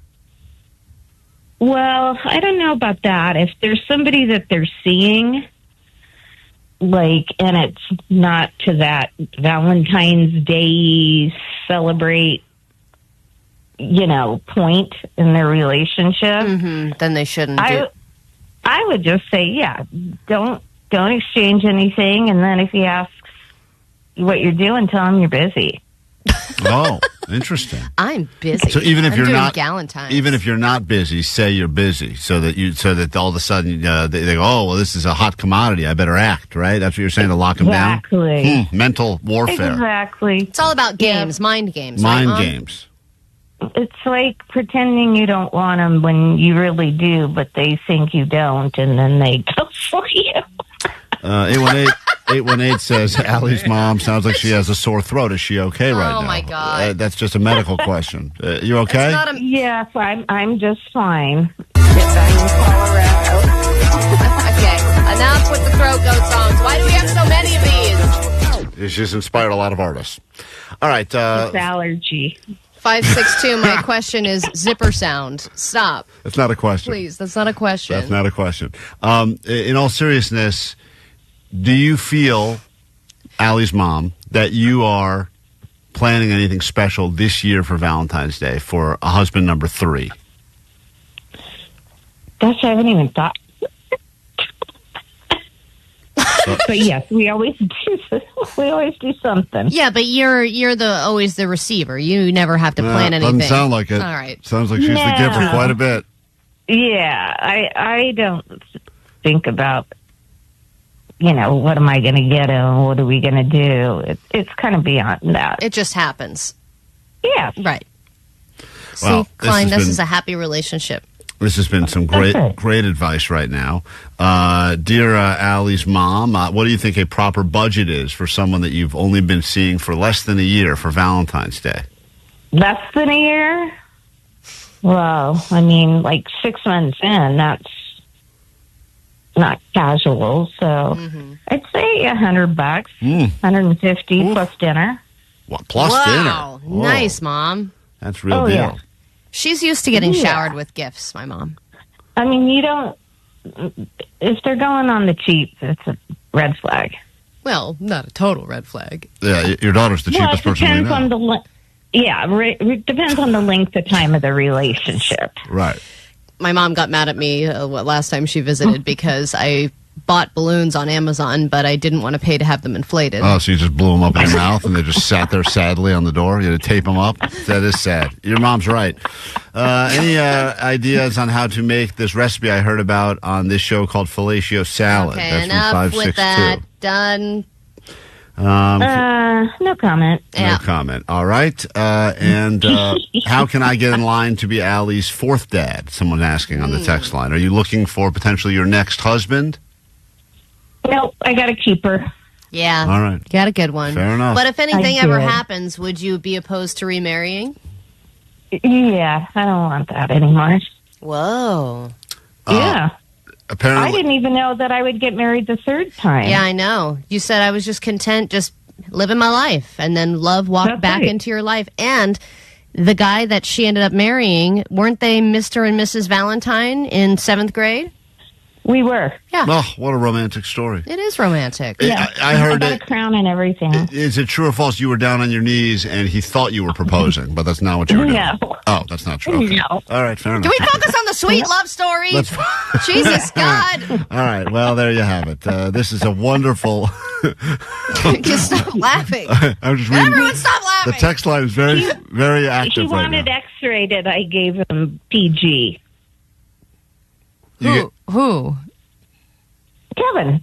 Oh, okay. Oh, yeah, I wanted X-rated. I'll take Yeah, you. yeah, Jay. yeah. I know. Well, listen, we should have you on more. That is the real-life throat coat. That's Allie's mom, I love you, Valentine's Mom. Day. Love you, babe. Have a great Valentine's Day, and thank you for joining us and Thank giving you, so you much too. advice. Everyone's in love. Okay. Why can't we replace Bye-bye. Allie with her mom on a daily basis? Shut up. I agree with that, right? Laugh if you agree.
Klein Alley Show.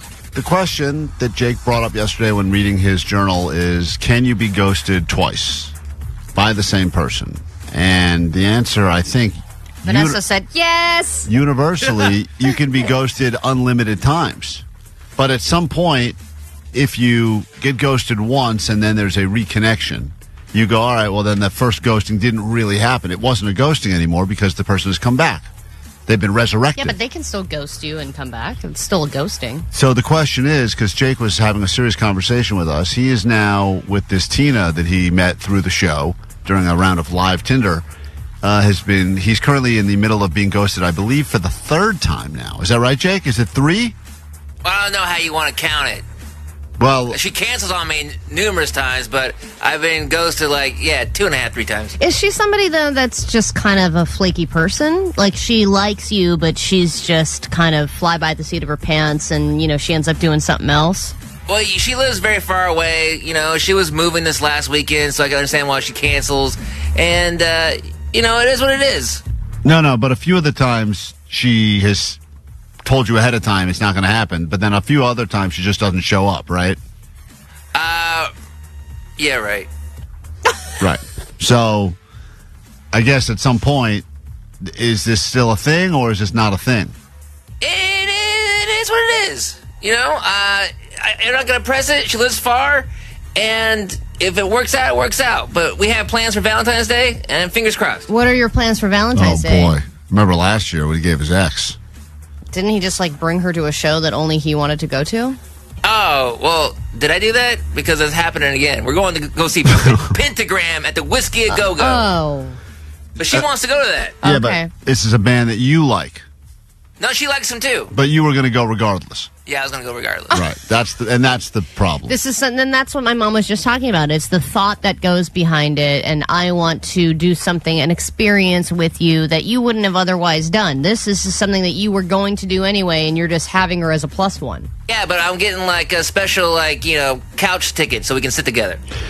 If she shows up. Yeah. What are the odds right now? Place a bet. Well, the odds are good enough that I haven't bought tickets yet. What? Oh, so this is your plan, but you want her to verbally commit she'll be there before you cough up the money? Yeah, maybe week of or day before. Oh my God.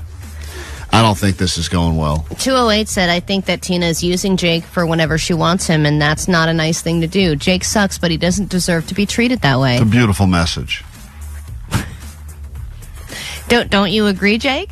Is this kind of just a friends with benefits? Whenever I feel like a Jake, I'll call a Jake? Maybe, but like I said, she lives far. I understand she doesn't want to come to me. I understand not wanting to go to her. Well, you've made that very clear. I understand not wanting to go to her because I'm not. Because you've made that. You went in this entire, let's call it a 3-month thing that's been going on. You have only gone one time toward her. You said I've gone at least twice. Right. That I can remember. But you said never again. I didn't say that. I said never again, and then I went one more time. Right. Okay. So the answer is you can be ghosted unlimited times. But but I think they call it something else. Isn't it like a breadcrumbing? Oh, yeah. There's changes. like a million different right. terms for it. But I think if you get ghosted once, shame on them. And if you get ghosted twice, 3 times, 4 times, I think that's just a shame on you, Jake. That you're allowing yourself to be treated that way. I'm sure, believe it or not, I can't believe I'm saying this. There's probably other people that listen to the show that have seen you and would be interested in going. Maybe you want to have a backup Valentine on the by the couch, and then if she bails on you, we have a backup ready to go. I don't know, man. I feel like I've disappointed enough women. No, it's like what my mom was just saying is you have to pretend like, whatever, maybe I'm busy. Maybe you're just too available. She knows that you're there anytime, and so she can go see you whenever she wants. And maybe if there's interest from someone else, even, a little fake interest, it would entice her to lean in a little bit. Oh, you mean if I had another, option? Yes. That's right. Is that a crazy exactly concept? What I'm saying. I feel very, I don't know, man. Like I said, that takes effort, and, man, come on, man. I just want to hang out and chill. Okay, so it's the effort. The thing is that Jake doesn't want to put any effort into anything. Right, he wants the perfect woman to fall into his lap. That'd be great. What was I going to do? Exactly. There's his mom. What am I going to do? What am I going to do? Make Say, a phone hey, call? I don't know where this is going. What's going on? It doesn't seem like you're committed to me. You want to get on the? What was I gonna do? You want to get on the phone now? Sure, we can get on the phone. Oh. Well, we got to take a break. Hold on, we're way behind. We got to take a break. But I would like to get to the bottom of this. For you, I think you need some sort of mental clarity. I am fine with it. How much are these tickets if you get caught holding the bag on 2 tickets to this thing? Because they're special tickets, they're $200. What? Each? No, for the whole package. But that allows you. That's almost a whole comic book. That allows it you. almost is. It's 2/3 of my comic book. But Jake, that allows you to sit on the couch for the night? Yeah, like on the upstairs railing, yeah. Okay, cool. But I do gotta double check. They might be sold out. All right, Jesus Oh, my Christ. God, Jake. We got to take a break. We'll be back. We get to the bottom of this. Maybe the drama continues. We got standby boarding spots, places for you to go see the Lumineers in Dublin, Ireland coming up as well. Lots more after this. We are on the air. Klein Alley Show. World Famous KROQ. Not a lot of NFL games left this season.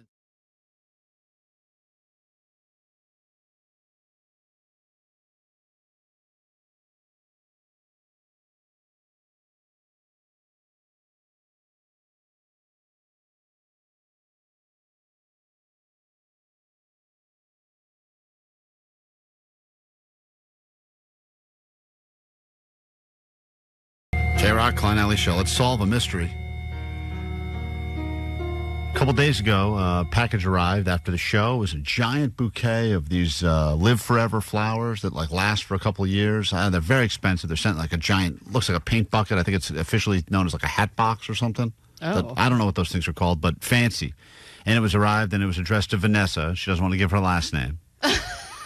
And this, she didn't know where they came from because there was nothing on the card except it said, "Here, something brighten your day" or something. It some said, trash. "Smile, brighter days are ahead. Hope you Smile, like these." brighter days are ahead. Now, there's been so many interesting developments with Vanessa. You know, Vanessa's single. She lives by herself. Let me give out her address. She has no protection. No There's protection. no building security. Low windows and no What are blinds. you guys talking about? I have so much protection. So here's the deal. Vanessa is freaked out because she thinks that maybe she has a stalker. And the reason she thinks this is because she went on a date a few weeks ago with someone, and she said the date wasn't great. So she said to the guy, you can just walk me home and we'll call it a day. Yeah. The guy walked her home. A few days later, in her mail, a handwritten note from the guy. Saying, I really, really like you still. Yeah. I want to spend time with you. By the way, get well soon from your surgery. Right. And we said that was creepy. And then he signed his name. In blood. In ink, but it was might as well have been blood. It was a creepy signature. Regardless, that happened. And then Vanessa's like, I'm such an idiot. Why did I let the guy walk me home? And a lot of people texted us, especially a lot of women, and they said, word of advice, never let even though it seems chivalrous to be like, let me take you home. Don't do that, especially early. I actually have a friend who's been dating for a while, and her favorite place she lives in Anaheim. Her favorite place to go on dates is downtown Disney. She's like, you literally have to go through security. Oh, it's great. Smart. You are in a crowded place 100% of the time. Yep. No one knows where you live or anything. It's just, let's meet at downtown Disney. Oh, when they open up that Din Tai Fung, I'll be a regular. Soup dumplings all day. So Vanessa is freaking out. And then these flowers arrived. So the first thought she had was maybe it's the guy that also delivered. This guy likes to deliver stuff. Mm-hmm. Then there was a bunch of theories because she recently had a little flirty exchange, we thought, with the new lead singer of Sublime, Bradley's son, Jacob Noel. We thought maybe that was the situation going on. He's got flower money. He was here, and he was just here. He knows the address. That would have made sense. We talked about, of course, the Bud Light Bros, because the Bud Light Bros. Yeah. Vanessa gets around. She gets around. I do not get around. Everybody thinks they have a shot, with you. And the Bud Light Bros let us know that it was not them. What's up, Klein Alley? It's the Bud Light Bros. Hey, great show today, guys. Hilarious. Just wanted to say, Allie is absolutely right. We are not Vanessa stalkers. As certified cheapos ourselves, we would never spend $400 on some flowers from Chateau La Fleur. So they're out. They tapped out. They're not involved in this at all. They Glad never we did can it. mention the flower company. So they didn't get involved. They cleared the deck. Then there was a lot of theories coming through. Instagram went through all the theories, hundreds of theories pouring through Instagram, text line. Maybe it was this. Perhaps it was that. Maybe it's a security guy at the building. Maybe it was one of the bands. Bands, sometimes they send stuff over, like if we have them in, not because they're trying to sleep with Vanessa, but because they appreciate coming by and coming on the show. And Vanessa's usually the one that does all the emails back and forth. Could have been any of a number of guests that came by recently. Yeah. Gwen Stefani. Maybe I wish it was Stefani. I know, that'd be so That'd be nice. so cool. maybe it was a pre-gift from Billie Eilish who's going to be by on Friday. Yeah, I mean, it could have been any of a number of things. You don't know. Right. But it was definitely for Vanessa. Definitely just for Vanessa. And the message, even though it was vague, did say, here's That brighter to brighten days your are day. ahead. Yeah. So Now we have a break in the case. there is a break in the case. Someone heard us discussing this on the air. And you can see what these things look like. And they're From up. prison. Inmate number 77357. And he said no, we got a text, for a DM from someone. And they said the following. And I just want to say before I read this, Vanessa, I had no idea how many strangers out there are infatuated with you. Mm-hmm. Yeah, It is. I'm flattered, but I also don't get it. But thank you guys. But I don't understand. There it is. That's the attraction Exactly. right there. That's the charm. Is that Vanessa doesn't care. She just wants to live her damn life. She's still hung up on some chef that doesn't want to be in an exclusive relationship. And that's what makes her so wanted. Yep. Did you drunk text him after your birthday thing? No. Hey, Actually, guys. I don't know. Actually, I don't know. Because I don't remember. That was the other theory, that Vanessa was just out and having a wild birthday weekend in Long Beach, and she was drunk and making out with God knows who. And I maybe didn't make out with anyone. You don't know that. Hey I guys, know this. she wrote, this is the DM guy. Hey guys, hope you're having an amazing day. I just wanted to apologize to Vanessa for the mystery gift she received yesterday. I honestly feel terrible for freaking her out. But I honestly just want to do something nice. That's all. And hopefully you guys don't take it apart.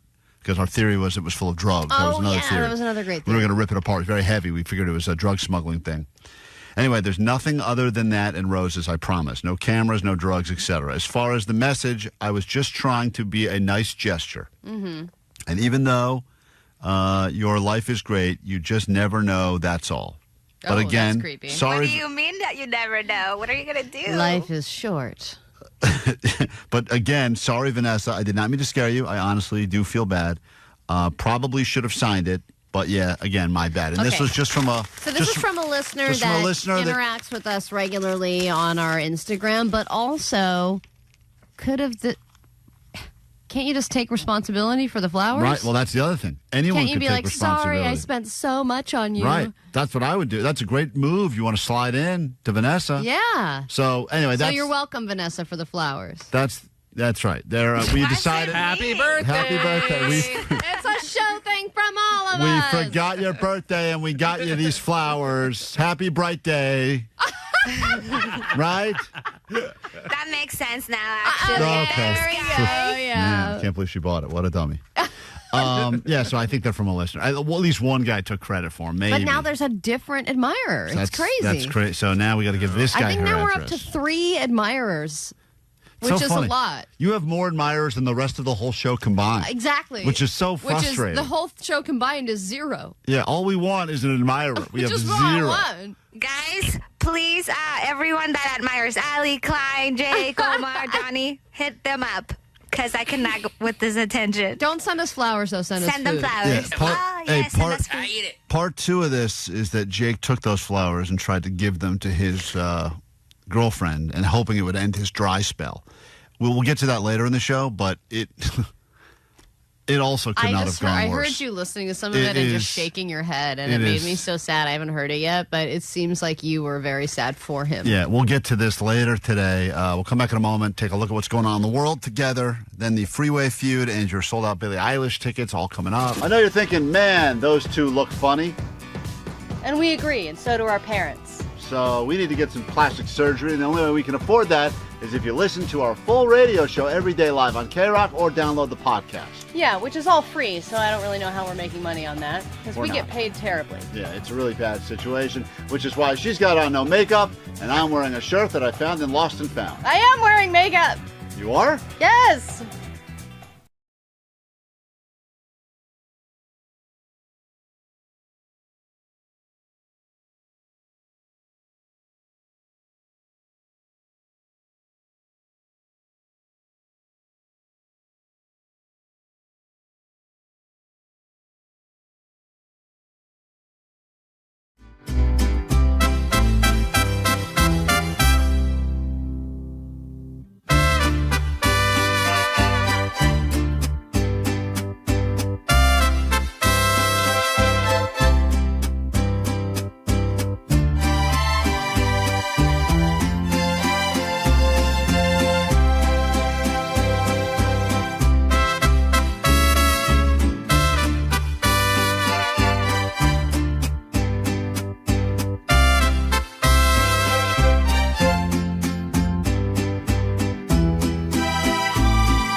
We are Klein Alley's show. There's a benefit happening tonight at Palladium. Allie, hand me that piece of paper over there. It's got all the bands. I know Haley Williams of Paramore will be there. A recent Grammy winner, St. Vincent, Linda Linda's.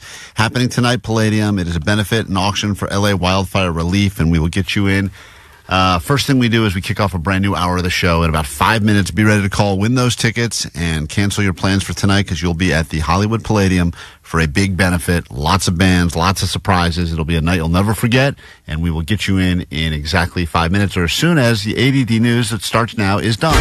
Grab your Adderall. It's time for ADD News. All right, as LA attempts to rebuild after the fires, there's a lot of talk about how to rebuild properly. How can we build fireproof homes? And aside from using fireproof materials, there are a couple of unconventional ideas that are being pitched by real companies that believe they have the solution. First off, you tell me which one you like better, Klein. There's this company that wants to build the retractable home, and they're building a prototype for this. They've been working on this for about 5 years. The way it would work is in the event of a fire, a giant fireproof dome would just whoosh, shoot up over your house and turn your house into basically like a little mini bunker. Wow. Pretty cool, right? That's like Looney Tunes Acme level stuff. Could you use that for other things too? Like keep out unwanted relatives, in-laws? Solar, yeah. Oh, I like that. All right, I like that. It's not a terrible idea. Then there's another company that creates like a system that would mount on your roof, and if it detects water, if it detects fire, it would spray out fire retardant and water up to a quarter mile around your house. So it'd be like that foam, the water, all that stuff. So it kind of turns your home into a little bit of like a moat. Like it sprays everything around. I want to say I was right. I've been calling that. Quarter of a mile is pretty far. The neighbor's going to be pissed. Yeah, you sure that's right, Allie? Quarter of a mile? Well, the fire retardant would shoot that far. Yeah, it could shoot up to a quarter of a mile. I don't know about the water shooting that far, that but it would. seems like a more cost-effective solution than the giant dome that's in the ground. Yeah, but giant dome takes care of so many more issues. Yeah, like you said, it's cooler. Yeah. Think of all those poor birds, though, that fly to that dome. A lot of birds. You think it'd be a clear dome? Oh, yeah. I assumed in my head it was a clear dome. Oh, me? I thought it was like a metal dome. No, it's got to be clear dome. So you can see out. Look at that fire. So you can see all the fire going around you? That's cool. Whoa. For the gram. Got to do it for the gram. Bulletproof glass dome. All right, eggs are getting more and more unaffordable. People are getting to the point where they're starting to buy egg white cartons, which is so sad. You see those sad little egg white cartons above the eggs, and you're like, man, who's buying those? People are also starting to use other egg substitutes like mashed banana and applesauce. Whoa. But there's another tragedy to the story. Egg theft is now happening. There was just a big theft of, I guess there's like a major egg supplier in Pennsylvania, and they stole about $100,000 worth of eggs from the back of a distribution trailer. So they were able to intercept the truck and steal all the eggs. And I would imagine, similar to when gas prices were going up, people were trying to siphon gas and steal gas, and that's what happens when prices go up. So they're going to move away right now from the copper wire and the catalytic converters, take a break from that, focus right on the eggs. Even saying yesterday, the Waffle House is adding like a 50-cent surcharge if you eat at any Waffle House places driving around the South and that you want to get anything with an omelet. There's like all of a sudden a 50-cent surcharge on top of your, which, by the way, for Waffle House, that's a lot because those meals We're like already $6. 50 cents. Yeah, it's not much. Yeah. And then finally, Waymo obviously is expanding. It's doing very well. You're starting to see more and more of them out on the roads. They're starting to hit the LA freeways now, and they're starting to integrate with other apps. Uber has announced that they are now incorporating Waymos into their app. This is starting in Austin, but then it would be expanding eventually. So if you're opening the Uber app, I feel like now there's a million different options. Like it used to just be like order your Uber, and then it's Uber and Uber XL, Uber Black, Uber Supply, all that stuff. Now you're going to add Uber Waymo to that, and I would imagine that would be even more affordable. And then you'd be asked to leave a tip, just like you're asked to leave a tip on every other ride. Of course. Hey, Ariana. Yes. Hi. What can we do for you? Give me those tickets. Oh, you're calling for tickets. Says here you're calling for Jake. Yeah, is baby. Is that not right? You don't want a piece of Jake? No, I love you and I love Allie, and I always listen to you guys. Are you intoxicated right now? No. I love Allie and the goat throat. Allie's mom. Yep. Yeah. So what have you had? Person related to Vanessa? Is this Vanessa calling from another line? Wait, what have you had? Are you on? You're totally sober right now? Yeah. What did you have to drink? To be honest, on ice, sparkling ice. Sparkling ice, and then I also had a Slurpee. Wow. All right. It's definitely one of our Those definitely listeners. aren't things you just made up. Don't say vodka. Don't say vodka. All right, well, hold on one She's second. definitely looking at her drink going, sparkling ice. All right. Well, I think you may want to check that. Slurpee. If you'd like to go to the show tonight at Palladium, caller 20. We'd love to hear from you now. 800-520-1067. I thought she was going to get them. No, we got to go caller 20. We can't just give her that nice lady. If you'd like to go tonight and be a part of a good cause and enjoy If she yourself. can name 5 more drinks, give them to her. Yeah. She's gone. Shockingly. We'll get into a brand new hour of the show right now. That's the first thing we do is give away these tickets. Klein Alley Show. 106.7 KROQ FM in HD Pasadena, Los Angeles, Orange County. This is the world famous KROQ. Good morning and welcome to a brand new hour of Klein Alley Show. Will this be the best hour of your life? Probably, especially if you're caller 20 right now at 800-520-1067. Benefit auction, LA wildfire relief. It's called Give a F LA, and you will see so many different artists there, like Phineas, Haley Williams of Paramore, St. Vincent, Phantom Planet. What's that great Phantom Planet song? You know that one, Allie. You know that one. That's the best. Oh, it's so good. The Lindas I know will be that there. one too, but I can't get to the clip fast Thank enough. God. Oh, come on. Moving on.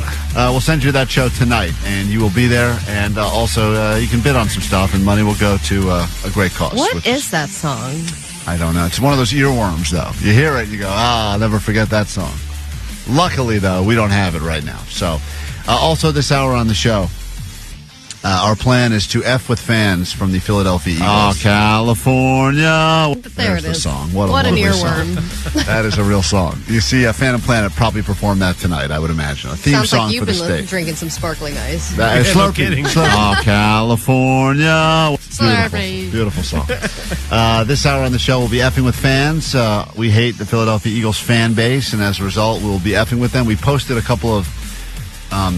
we posted all over a bunch of Philadelphia Eagles fan message boards that you could win tickets to the Super Bowl by playing some games live on the radio, and we will pretend to be a local Philadelphia morning show. You know it. And give a Philadelphia fan the hopes and dreams of going to the big game only to squash their dreams, and we can all have a laugh at their expense. That'll be coming up later this hour. Also, Marcus Mumford from Mumford & Sons will be in our studio in 1 hour's time, so get ready for that. I bet he smells good. 100%. We go to the San Fernando Valley, and we say hi to caller 20, which puts us on Amelia. Good morning, Amelia.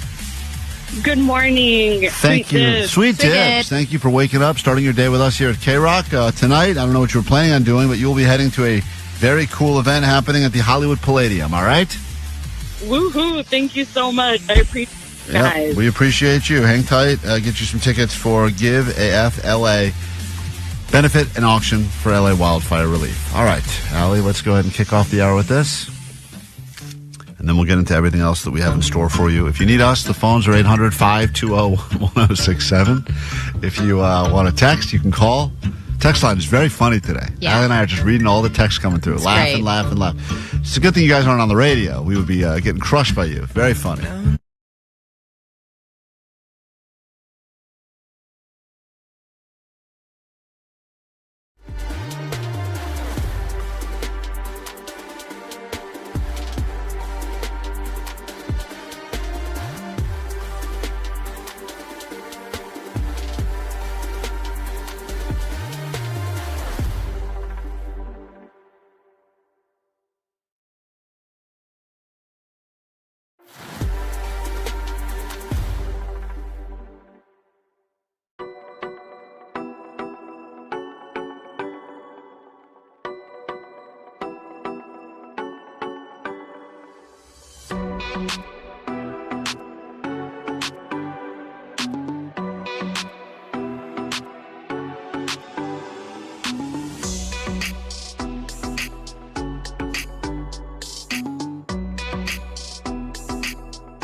K-Rock. We are Klein Alley Show, 800-520-1067 if you need to join the show.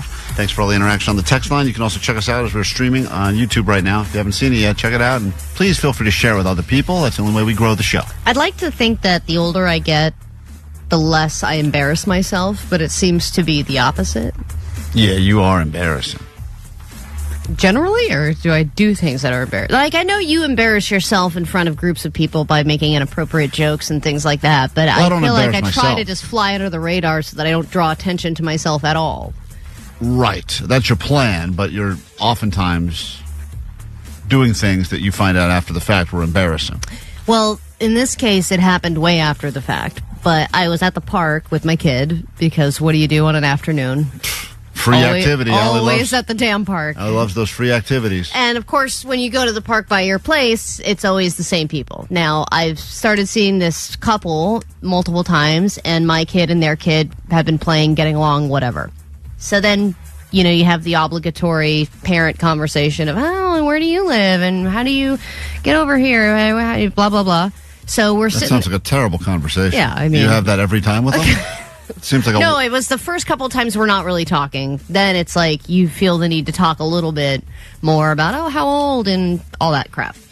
So we actually end up getting into a good conversation, and it's hard to find parents that you actually like.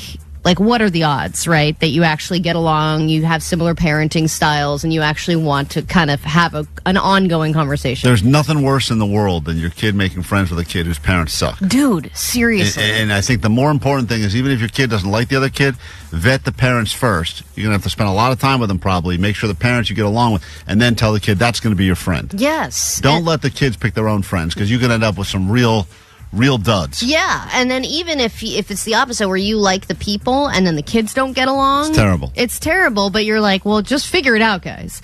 So I have this nice conversation. We end up exchanging names and phone numbers. Maybe we're going to hang out again, actually, sometime.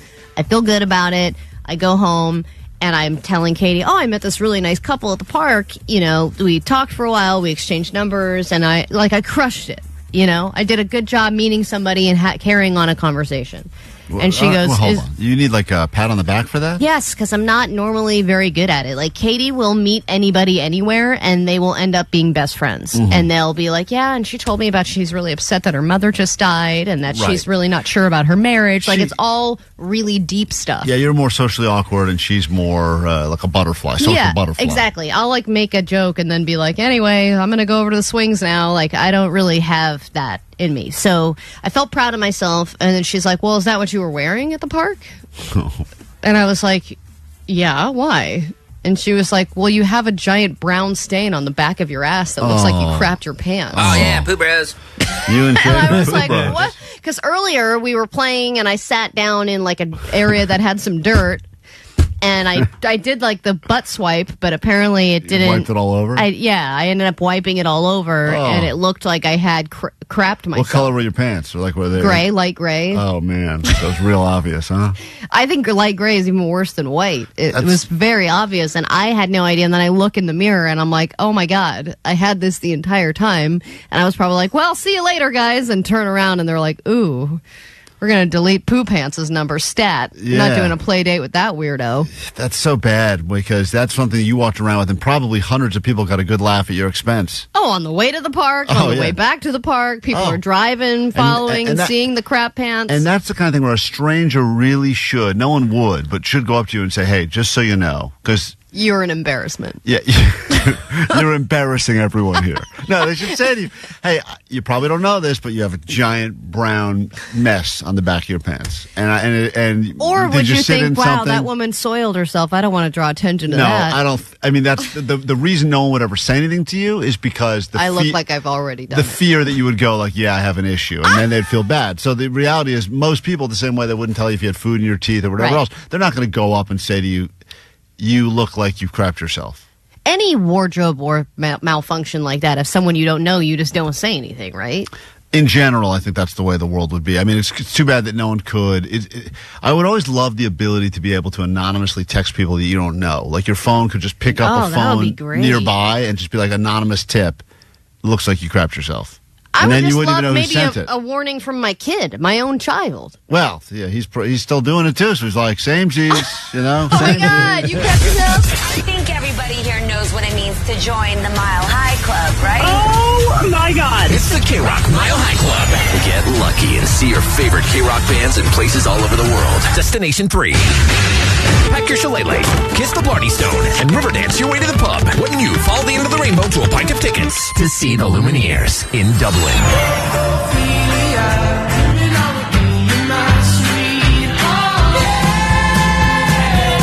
Qualify all week and instantly win tickets to a private show with the Lumineers in the intimate, helpful Honda sound space. But they're a good band. Please welcome the Lumineers, everybody.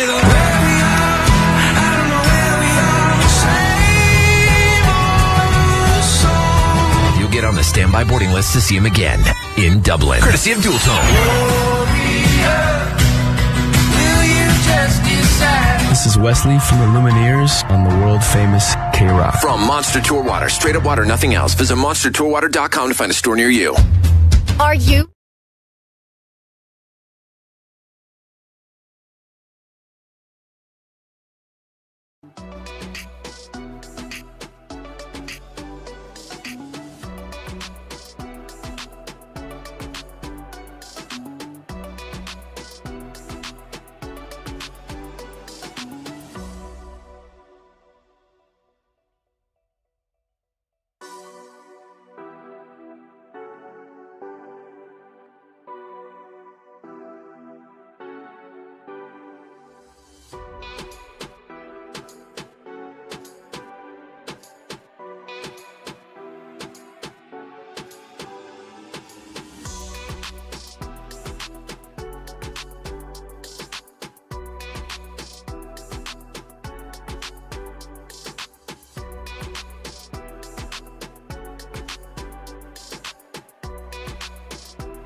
As you can imagine, anyone who's anyone these days has a correspondent in New Orleans for the big game, and we want to at least make people believe that we are something, even though we're sitting here in Los Angeles, California, on the world famous KROQ. So we did force someone who listens to the show to be our correspondent that is in New Orleans right now. This man, I would say, has his eyes on all the action, except he has no eyes.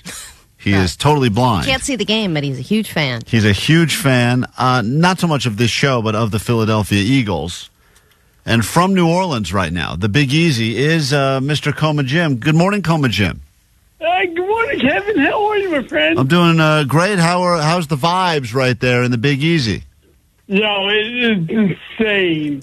I was at a bar last night until like 2 a.m. It was crazy. Do people buy you drinks? Yeah, everybody buys me drinks. And when you go out and about because you don't have... I don't drink, Allie, so... Oh, so what were you doing at the bar? What? I was hanging out. There was a guy with a microphone, but he wasn't a DJ, but he was like a guy that brings people in. It was really fun.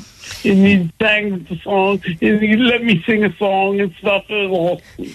The theme of the day is people drunk calling our show and saying they're not drunk. Right. But I don't actually think Coma Jim is drunk. He just spent a lot of time in a coma, so he sounds like he's always drunk right now. But exactly, Kevin. Yeah.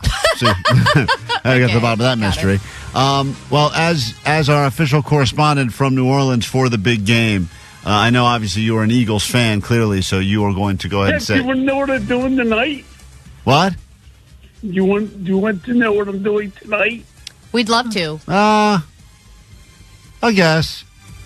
I'm going to a dinner with Ron Jaworski and Brian Urlacher and Dick Butkus. I think Dick Butkus is dead. I know, but Brian Urlacher took over for him, I think. But the guy you claimed you're going to a dinner with tonight, I think, died this year.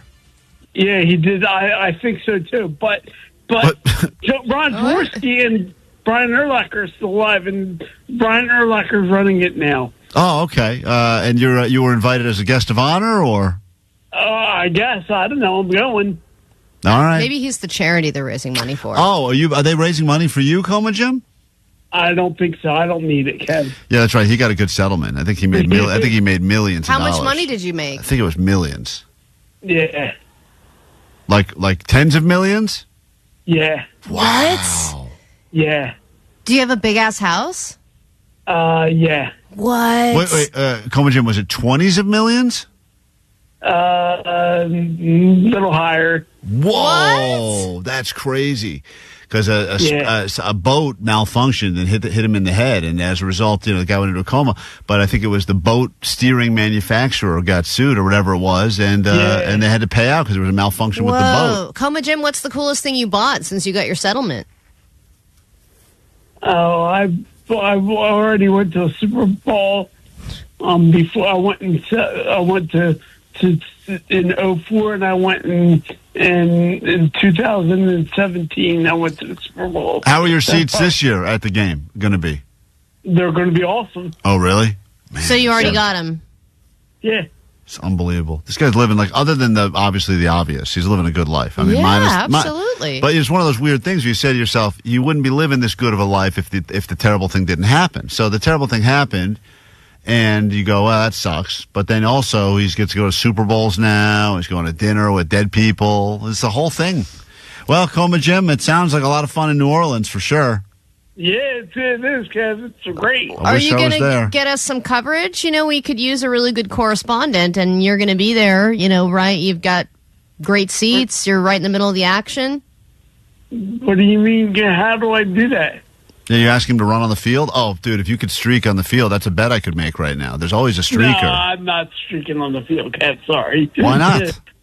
Because that's not me. You got great seats, though. You don't even have to go full. You don't have to go full nutso. You can just go, the shirt off and run around. That's enough to pay off the bet. No.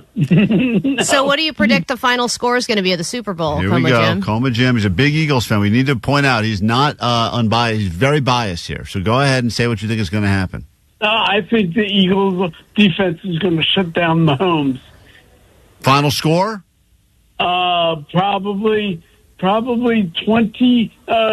35 Eagles to 14 Chiefs. Wow. All right, there you heard it from our actual correspondent there in New Orleans right now. You staying in a nice hotel? Yeah. Who answers your phone? Do you know? No. Vanessa sometimes, Johnny sometimes. Sometimes we just pick them up live on the air. It's a real mix on KROQ. You know I'm impatient.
Young. In about 30 minutes, we'll be joined in the studio by Marcus Mumford of Mumford & Sons. On a standby list, so you can go check out the Lumineers. Totally different band in a totally different country. This time, we're sending you to Dublin, Ireland to see the Lumineers. If you're part of KROQ's Mile High Club, chance to get on that standby list and win tickets to see them right here at KROQ coming up in 30 minutes. All you got to do is put up with us between now and then. There are so many scams happening these days. I used to think the holidays were the scamiest time of the year. But between Super Bowl and actually there's a local scam that's taking place as well in Ventura County. So let's get into it. It's time for a round of Bamboozled. Bamboozled. A lot of people fall for the scam. And now they're just like, damn. Take your money, sucker, because you didn't know it was all a sham. And now you're just like, damn. Allie, if you heard the phrase seafood scam or seafood fraud, what would you think? That's what us lesbians call catfishing. That's right. Allie's exactly right. Take a listen because seafood fraud is real and it's here and you need to be on the lookout. Craving fish, maybe cod or some red snapper. Aren't we all? I could go for some cod, is what I say every day. Every morning. I go, I'm feeling red snapper right now. Who's in the mood for cod or snapper? Yeah, it's all of us. No one cares about snapper. Well, studies show you may actually be getting duped fish instead. Oh, what could be worse than the options you mentioned? That's actually what I feel like more than anything is duped fish. That sounds delicious. I mean, I know that those restaurants, some of them, they'll even show you. Here's a couple of dead fish on a platter. Pick the one you want. We're making them in the back. sometimes. They show you the fish ahead of time? What kind of restaurants are you going to? I mean, not a lot of them, but some have that. They like to show it off. Some places, they have them floating in the tank. And then they're like, they're swimming around and they're in the tank and you pick the one you want. And they kill it. No, that's not true. Oh, yeah. That's made up. They do that with lobster. Yeah, lobster they do that with, not fish. Al, you idiot. When you get a fish, like a goldfish. A completely different, usually cheaper fish than the one you ordered. It's called seafood fraud. Seafood fraud. It's called seafood fraud. She's having trouble with it, too. She got that wrong a little bit. It's called seafood fraud. Is your seafood catfishing you? Oh, great. How many puns are we going to run into? Quite a few. If you took labels off of all of your fish, would the public be able to tell what's what? Maybe not. That's trout. That one I think is halibut. Oh, man. That's a fun game. We should play that here on KROQ. Guess that fish? Yeah. And because it's hard to tell just by looking at them, experts say seafood fraud is flourishing around the country. This is a new trend now. What a big trend where people are saying, hey, you want some expensive swordfish or whatever, whatever a nice expensive fish is, and then you think you're getting that, and you're just getting a mishmash of whatever. But, they always have some kind of a seafood dish on the menu, like mahi-mahi or halibut. It's always like a fish that you wouldn't really recognize if you saw it. Because it's probably not... It's probably not in the stores, so you couldn't just look at it and be like, that's mahi-mahi. And I don't know enough about fish to say, but even if I were to bite into a piece of, quote, tuna, and then be like, wait a minute, this tastes more like trout. I'm not going to call the waiter over and demand, be like, this is not tuna. We can tell by color, maybe. Like, that's a white fish versus a pink fish or whatever. Though. They sauce it up. Yeah, you don't know when you taste it, probably. A study by Oceana found 1 in 5 fish samples tested was mislabeled. So no one knows what they're ordering anymore. You're getting all ripped off. I promise you, you're never accidentally ordering something cheaper and they give you something better. It's probably always the other way. Absolutely. Right? About 71% of the salmon tested from restaurants was fraudulent. What? You know what it was, actually? What? Take a guess. Goldfish. Goldfish crackers. Goldfish from carnivals that people won by throwing ping pong balls. Well, red snapper is the same color, isn't it? Because at Costco, they have that other fish that's right next to the salmon, and it looks almost exactly the same, and I've accidentally bought it a bunch. Yeah, this is why I just get steak. I don't waste my time with this stuff. Can't dupe me on a steak. So which types of fish are most likely to be swapped out for a cheaper knockoff? Per the Oceana study, 45% of red snapper samples were actually tilapia or grouper. So that's apparently the trash in the fish world. You never want to get tilapia'd. Well, grouper sounds even... I think grouper's the one that swims around the bottom and eats all the other poop, I believe. I think that's what grouper does. While 55% of sea bass samples were switched out for perch or tilapia. Dude, sea bass is one that they mark up that price, too. That's always an expensive one. You're getting fish scammed. Between each of those fish, the price difference can be up to $30 per pound. Dr. Valentine says farmed salmon is often sold as wild-caught salmon. I don't even believe Dr. Valentine is real. I think he's a scam as well. My name is Dr. Valentine, and this is fish. Dr. Valentine's real name is Dr. Halibut. They try to fool us again. And then there's the issue with sushi. We can see tuna. When you get tuna at a sushi restaurant, can actually be escalar. And one of the real problems with substitution, such as escalar, is that it comes with a number of health risks. Hardly anybody knows. So there you have it. Apparently all your fish is fraudulent fish you're eating right now. And they just call it what it is. If they don't know, if it's not labeled right, if they're doing it on purpose to scam you, that's one thing. But if it's just mystery fish... I would order mystery fish if it was the price was right. Right. Call it mystery fish. We don't know what it is. And you know what? If it's bad, just fry it. Then it's better. Absolutely right. But that's the all only you thing gotta is do. you cannot save tilapia. I've tried so many times to get on board with that, and It's a lost it just sucks. There's a scam happening in Ventura County you should be aware of, especially if you get a call from a police officer whose name sounds too good to be true. 4:41 right now, the Ventura County Sheriff's Office is warning people about a phone scam. They discovered a scammer. It's Big Boy. It's just Big Boy calling. Don't worry. He's still doing that. They discovered a scammer under the name Sergeant Locker. Sergeant Locker. I love the scammers, and the names are the greatest because that does sound like a guy that you'd want to trust. It just names the first thing he looks at? Sergeant Coffee Mug. Nope, Sergeant Locker. Has been calling people, residents claiming that they missed grand jury summons. The scammer also said that these folks owed court fees and gave payment instructions using cryptocurrency. Yeah, it's usually... Gave payment instructions? No, gave. Oh. The sheriff's office says that the victims have not been able to get their money back. They want to remind people that the sheriff's office will not ask anyone to pay fines using cryptocurrency or over the phone. So there you have it, some scams to be aware of.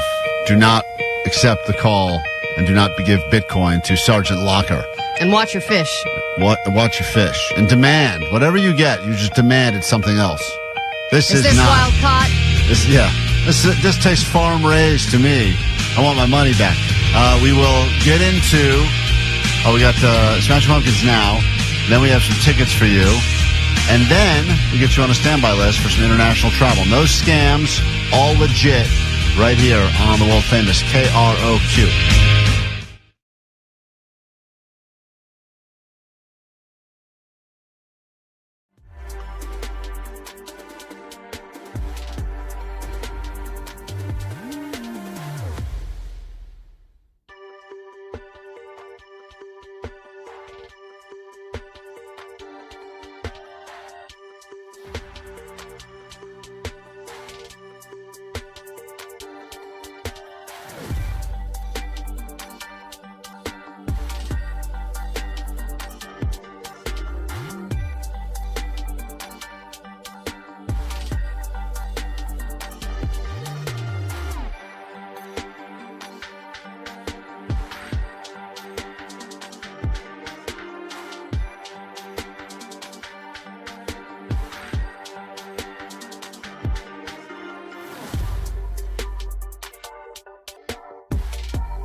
Give you some tickets to go to Yamava and see John Mulaney, plus $50 to play the slots. If you want in, call us now, 800-520-1067. Those tickets will be yours. That's happening on February 21st. So you need a great Valentine's Day gift, huh? No money out of pocket.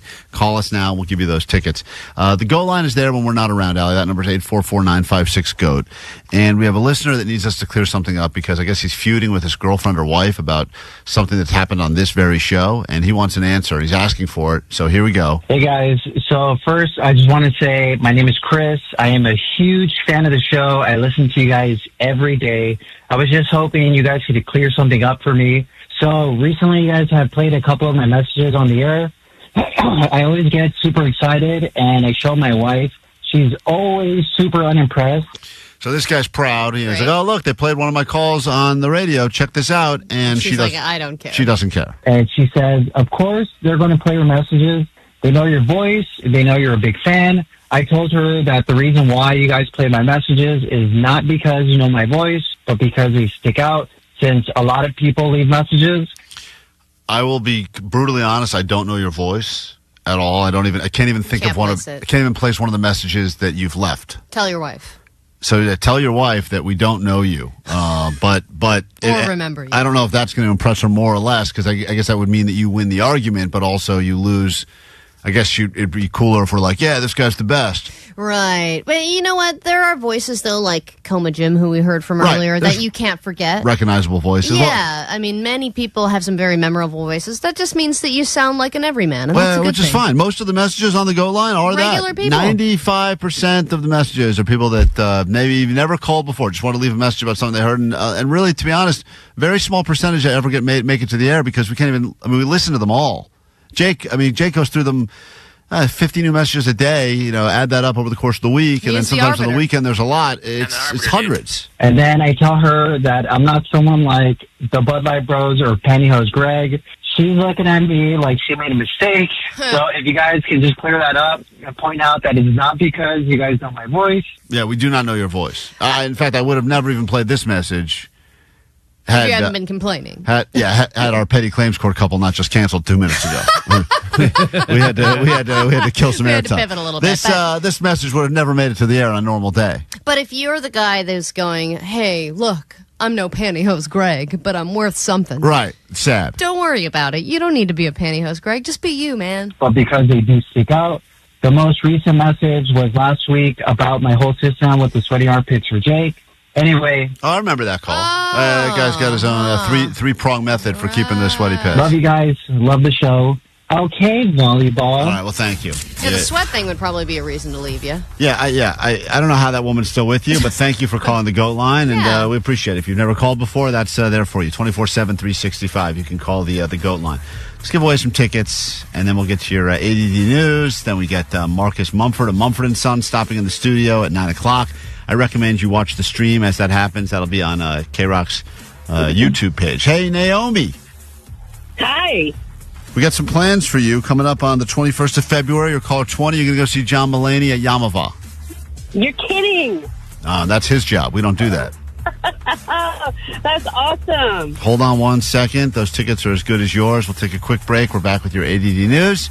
Marcus Mumford and spots on the standby boarding list for KROQ's Mile High Club. That's all coming up. Bad manners. Show me dildo. Allie, you can't say that. Show me. Show me dildo. Good show. Klein Alley Show. Mornings on KROQ. Celebrate Valentine's at Whole Foods Market. Prime members get 20% off no antibiotics ever New York strip steak and sustainable wild-caught lobster tails through KROQ, we are Klein Alley Show. Thanks for spending some of your Friday morning with us. We are LA Strong. I'm proud to be broadcasting from the heart of Los Angeles right now as we rebuild this place, hopefully bigger, better, stronger than ever before. And before we get into Johnny knows the news, Johnny doesn't know. There's a surprise, Allie. I am shocked, and you will be as well. Please announce who this is on line 8. Hello. Hello. Hi, who are you? This is Peter from San Jose. Oh, my God, Peter. I just talked to you yesterday. My man. This is Peter, the person that Allie called, and we said, if you're really listening to the show, call, and you actually are listening to the show right now. That's right. Jake said I wouldn't call, and I wanted to respond to Jake and say Jake is idiot. Jake is an idiot. Well said. Jake? You do listen. Yeah, where do you work? Guilty as charged. He works at the Stanford Carousel Center, all right? Oh, yeah, that's right. Well, exactly. Congratulations on all your success, and I'm so sorry that you were forced to reunite with Allie through our forced resolutions, but I'm glad because that was hilarious when you responded to her by giving her noises and grunts. Yeah. Thank you for the call, Allie. I love you guys. I listen to you all the time. You guys are spectacular. Thank you for keeping me up in the morning, and I love you guys. Thanks, what Peter. percentage of people that work at Stanford would you guess listen to this show? 2%. Great. Go with that. Hey, he's smart. He knows the percentage. Guys owns multiple boats. I'm trying to get it up to 5%. Please do your job. Help us to hashtag grow the show. Thank you. Wow, I can't believe he really was listening. That's there you wild. go.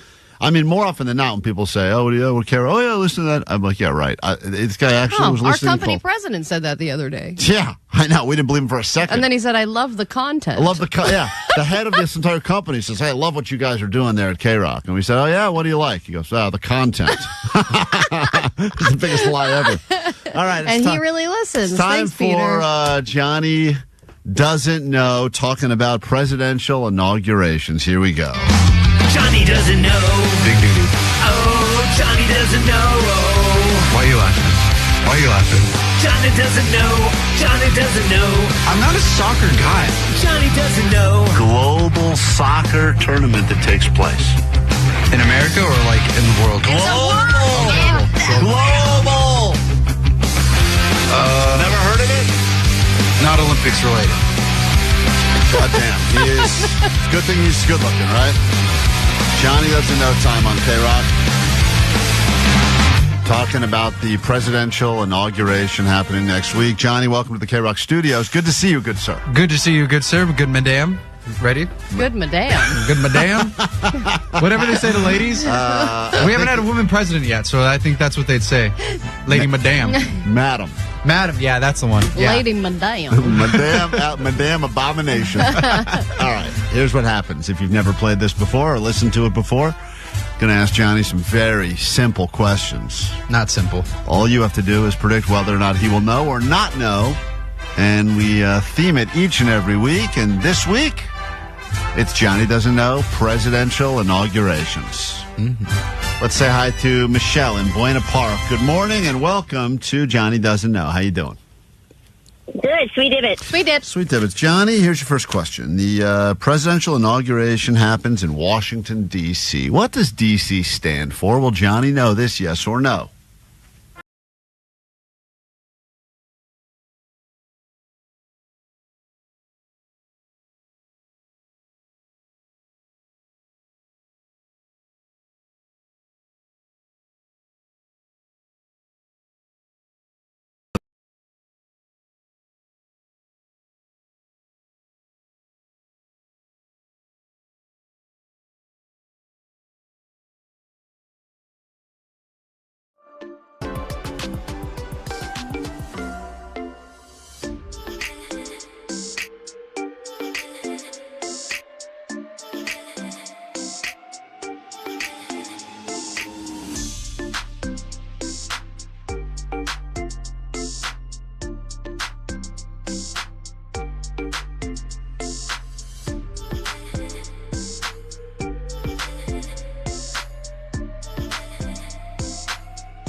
Marcus Mumford will be in here, plus some tickets to see the Lumineers at KROQ and potentially elsewhere. Allie, what's coming up with the news? Well, they're bringing an old character back at McDonald's. And when was the first time you watched adult content, Klein? Oh, great question. Talk about that.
KROQ, we are Klein Alley Show. In about 5 minutes, Marcus Mumford will be in here. And the second we're done with your ADD news, we'll be looking for you if you'd like to join us.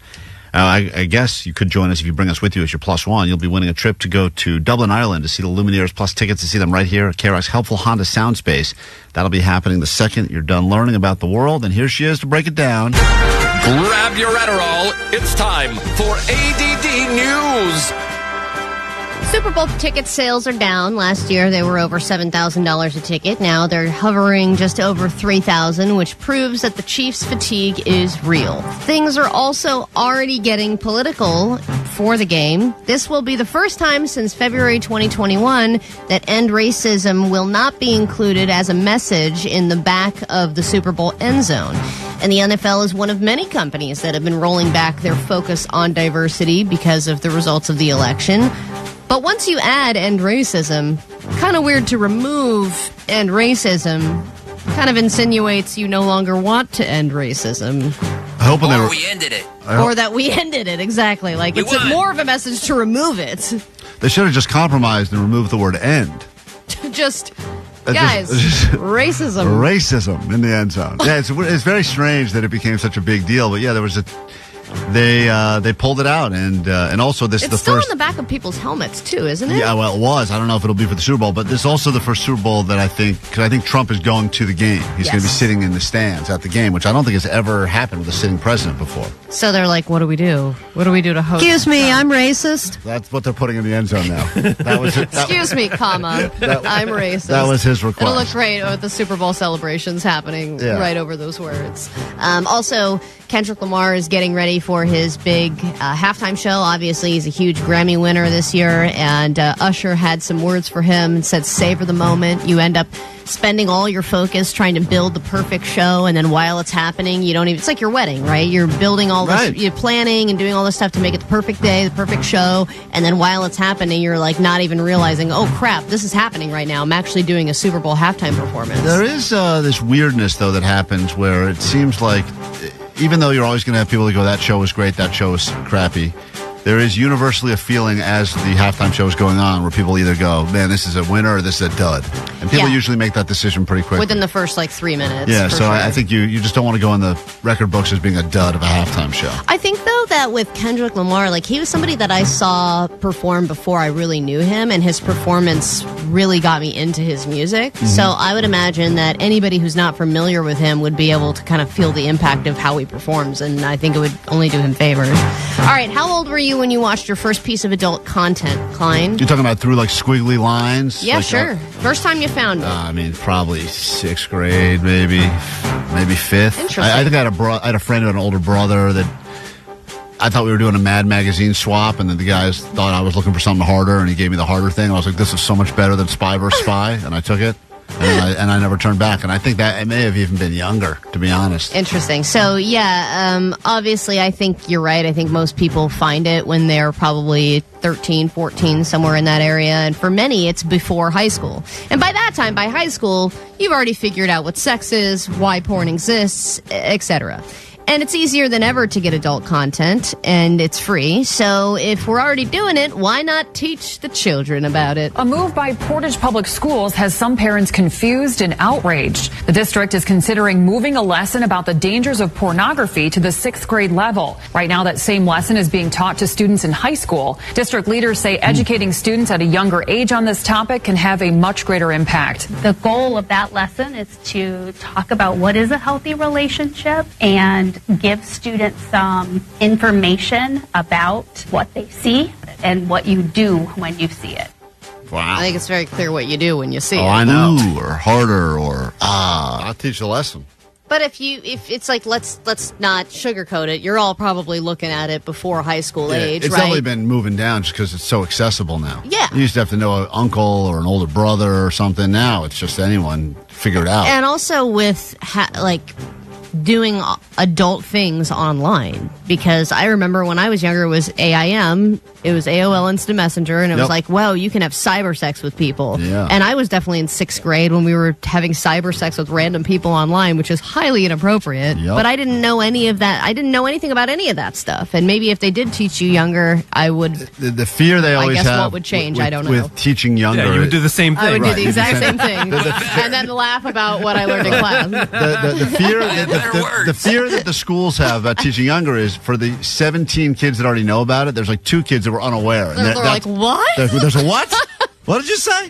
So that's the thing they're always freaked out about, but that's usually one of those ones where the parents can either say you're in on this day or you're home on this day. All right. Yes, Capri Sun is switching to reusable bottles, but that is not the biggest branded beverage news. McDonald's announced that they're bringing back the Shamrock Shake again this year, looking ahead to St. Patrick's Day, but they're also bringing back another character where they kind of went all back in on Grimace. They were like, remember Grimace? And then Grimace became like a big thing. Yeah, because of a butt plug, yeah. Now they're returning another character, his brother or his Uncle O'Grimacy. Oh, boy.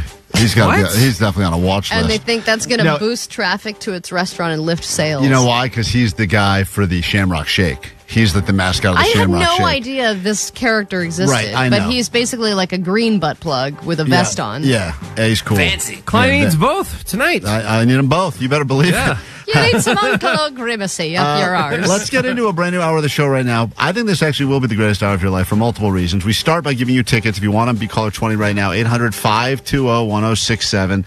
Let's give you some tickets on the standby list. You'll get to potentially go to Dublin, Ireland, see Lumineers, but also tickets to see them right here in the helpful Honda Sound Space. Looking for you, caller 20 right now. Klein Alley Show. 106.7 KROQ FM in HD Pasadena, Los Angeles, Orange County. This is the world famous KROQ. Welcome to 9 o'clock. In moments, we bring in the great Marcus Mumford of Mumford & Sons. It's been, do some math here. It's been quite a few years, actually, Allie, like 6-7 years since they last released an album. He did some solo stuff, but they're back together.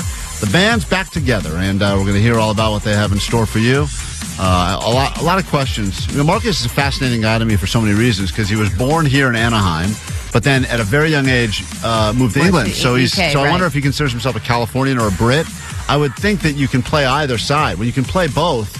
Whenever it's beneficial. Yes, you got to. When you're going to Disneyland, you say, I'm from California. You get the local rate. Yeah. I was born in Anaheim. Exactly. All these questions. Anyway, Marcus Mumford will be in here in just a few moments. If you want to watch along, we'll be streaming on YouTube, as we are every single morning. So you can join us on the stream, KROQ's YouTube page. You can also listen along and download the podcast. Let's kick off the hour, though, by giving away some tickets. Brian in Burbank, good morning. Hey, good morning. How are you? Good. You're doing much better because you're caller 20. Yes. So Awesome, I'm man. going to write your name down on the standby list. Hopefully we call you back on Monday and tell you you're packing your bags to go to Dublin, Ireland for some Lumineers. At the very least, you'll see them right here at KROQ in the helpful Honda Sound Space. All right? That's awesome. Thank you so much. Yeah, thank you. And you'll have chances to win those tickets again coming up again at 10 with Nicole, and every hour straight up through 6 p.m. all show long. All right. White Stripes now. After the song is over, 3 minutes, we welcome the great Marcus Mumford into the KROQ studios, and we'll get some exciting Mumford & Sons information delivered next right here, KROQ.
We are Klein Alley Show, but enough about us. In our studio right now, the great Marcus Mumford of Mumford and Sons is here. I would say that of all the KROQ artists, you would be on the Mount Rushmore of KROQ artists. That's very sweet. I've just walked past the kitchen where we played. I remember you guys played a very memorable set right there in that kitchen. Of all the venues you played, that's got to be one of the most memorables. And then you guys very politely put our picture on the wall before I got here. Yep, which is very sweet of you as well. Oh, they're already taking it down.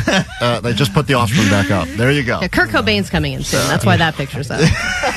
We just keep waiting. You say if we hang his picture, he'll come in eventually he'll come back. I know you have an announcement, but the announcement is not really an announcement. It's an announcement about an announcement. I'm here to talk about absolutely nothing. That's why I'm here. Yeah. Well, they were very strict with us about how we have to tease an announcement that's not happening now. It's happening later, but we can't talk about it. But we should talk about it. I'm just living in fear that I mess it all up or say what I think Vanessa referred to as a bad word. And I checked out some of my bad words on her, and apparently they're all bad. Yeah, because there were none of them that got through the Vanessa filter. Yeah, she's very strict about the I can't say words. bad words, and I can't tell you what I'm going to be doing for the rest of this year with new music out. So I'm just here to hang out. We'll take you. Make sure my picture's still on the wall. Cool. Yeah, we'll just talk about the Super Bowl then. That's all right. That's what everyone's talking about. You're going to watch it? I'm going to watch it with glee. Yeah. Are you rooting for anybody, or do you care? Well, here's the thing.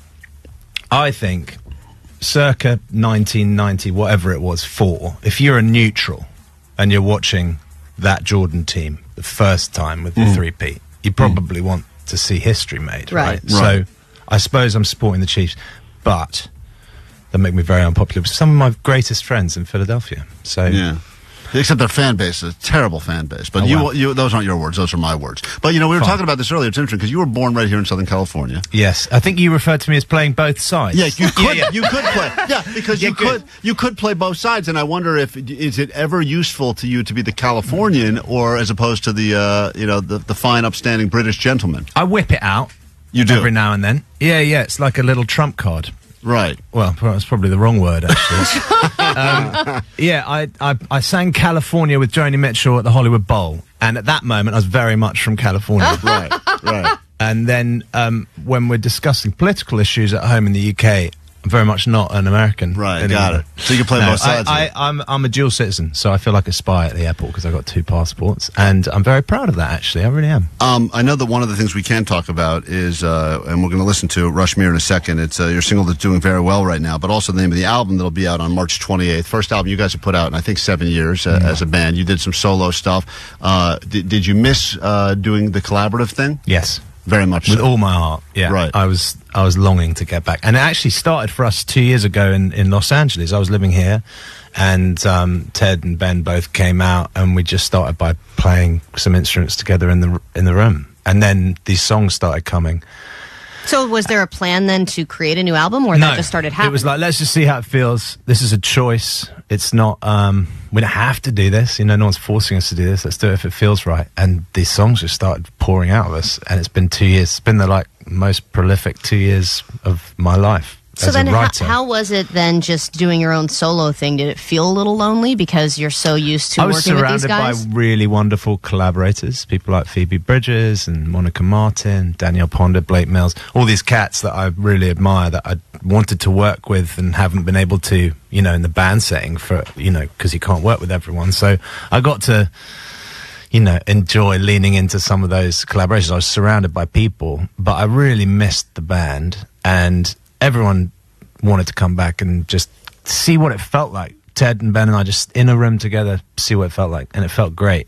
And now we're sitting on all this material, and I'm not allowed to talk about it all, but there's a lot of songs. There's a lot of songs. So we're starting here, and yes, with Rushmore, which comes out in March, but there's a lot of songs. And you got to kill ones that you probably think are great, but there's just not space, even though... Yeah, we've edited it down to 60 or something. There's a lot of songs. 60? Yeah, there's a lot. You've whittled it down to 60? Well, it's been 2 years in the studio. Dang. Yeah, and also they were apart for some time, too, so think of all that just comes flowing out again. Mm-hmm. I was thinking about this because I know you did the theme song, or theme music, the score for Ted Lasso. That was you, right? Yeah. That was your doing, and what a successful show that has been. Mm-hmm. I saw this thing the other day that said the band Devo, that did one of their songs songs is used on the show Ridiculousness, which, as you know, on MTV just plays around the clock. It's just nonstop. And they're making millions of dollars from that.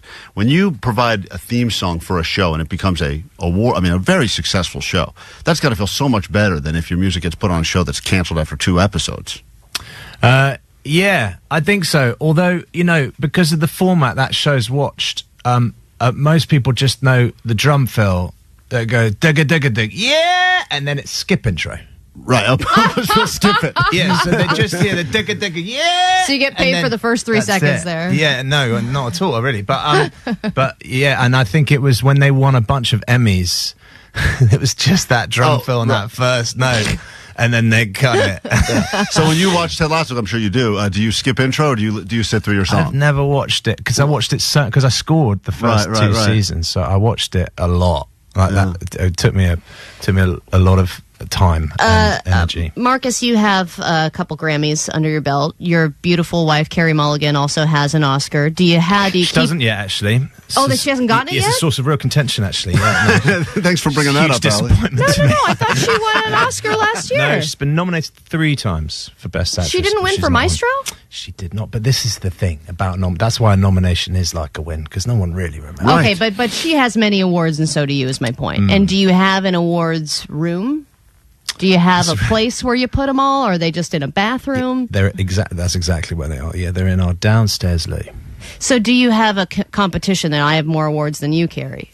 Oh, nominated. Man, that must be rough. Do you know what? There's some really questionable ones. Anything that's glass doesn't really count as an award. Right. Do you know what I mean? Yeah. Like it's glass. Or it's just an innocuous shape. Yeah, and there's some good ones that are certificates. I think Grammy nominations are cool, but they're certificates. You don't get a statuette. I suppose you have to win. You get like a diploma almost from the Grammys that say you've been nominated? We watched the Grammys on Sunday. We're here in Los Angeles at the moment for a while, and I watched with my kids, and the first bit comes up, and they're like, "Oh, Daddy, you got those? Yeah, I recognise that. That's great. Those are from our bathroom. We have those in our bathroom. That's good stuff. Well, we're going to play Rushmere now, and what would you like to say about it before we put it on KROQ for the masses? Nothing. All right, here we go. Let's time. Here it is. You cannot skip this. This is Rushmere, of course. Marcus Mumford in KROQ Studios as we speak. Don't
No, we've actually out of toner for the year. We've gone through our 2025 Oh, toner. no, we didn't even get Budget through the cuts. month. I know. Dave? What up, KROQ? How you doing? All right, here we go. Will Johnny know or not know? Johnny's the man. He is the man, Why, but thank he you. doesn't know a lot of stuff. So I will end it with this one. What are two different types of ways you could go up the mountain if you are going to ski or snowboard? There are different methods, different approaches for getting up. What are two of them? I need the names. Come on, Johnny. I got faith in you. Let's go. You think Johnny will know it. this? You think he'll know? All right. He's the only guy who's gone with you. Johnny. Mm-hmm. What are two types of ways? Okay, so I'll have you know. There is one way. You could obviously take the ski lift, and it goes up, and it does a little turnaround, and then it comes back down. That's one way. The other way, I think you're trying to trick me too, is either walking or taking. You cannot walk. You can walk up it. And in a case of an emergency, what are they going to have you do? What kind of an emergency would you have to walk up the hill for? What if the ski lift gets stuck and you're up in the sky and they're like, everybody walk down, jump from the ski lift? I'm not talking about down. I'm talking about up. Oh, you're trying to get up the hill. Then let's say the big... Why would they make them walk down when they can all ski and snowboard down? There's just so many problems. Even walking down makes no sense. Yeah, all of his answers are wrong. You've given us one, which is... Guys, take off your skis and snowboard. Everybody walk down. Start walking, you'll get down slower. Okay, can I change my answer? No, you cannot change your answer. I guess that you does make cannot sense. change your answer. Johnny? The little, you know the thing at the airport you stand on, the treadmill, and it goes like, you can stand on that too. Huh. That counts. What's the official name? Escalator? Floor escalator? I don't know. Floor escalator? You think the We floor will never escalator know. is your answer? Yeah, I was looking for a variety of things like chairlift, gondola, Ski lift, ski rope lift. lift. I mean, there's a couple of different methods you could use. I know Helicopter. which one he's talking. He's talking about the bunny slope training ones. The ones that it's like that little angled people mover. He couldn't name two, though, unfortunately. That was two. I might have given three. All right, whatever. Let's say I Dave's might have right as well. given three. Allie, Dave got his, Saul got his, Rhea got hers, and who else played? Curtis got his. Who's going to win the tickets? All right, I'm going with Vanessa, give them all something. We got a bunch of these we haven't given out yet this week. Send them all. diarrhea, Diet Curtis, Diet Saul. They're all of them. going. You're all winners. You're all going to Creep Econ. Congratulations. Well, congratulations. If you made it to the end of this video, there's a 2% chance that you're still paying attention. And please check out our other video series called Mr. Beast. It performs very well. Yeah. We don't like to brag about it. This is really our sweet spot, but that's what we do.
check this out as we're streaming on YouTube.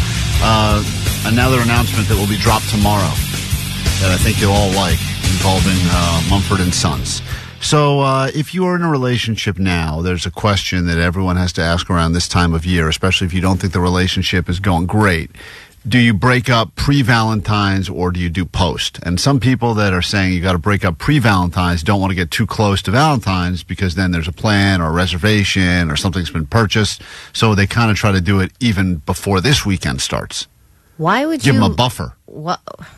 Why would you break up before Valentine's Day and let somebody be in a horrible, just broken up with, single crying state for Valentine's Day? Well, even if you know you're not happy in the relationship, do you say, you know what, maybe this day of romance and hearts and roses makes us feel something for each other?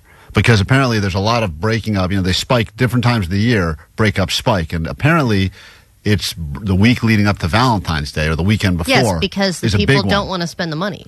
Is that what it is? Yeah, I don't want to spend money on somebody that I probably won't be with much longer, so I might as well break up now. It's a selfish thing. If you're thinking of the other person, you let them have a nice Valentine's Day, you let them do the posts and all that crap, and then you quietly break up with them later. Yeah, but then there's the whole head game where they go, well, I don't get it. We just had such a romantic night together. We had a prefix menu.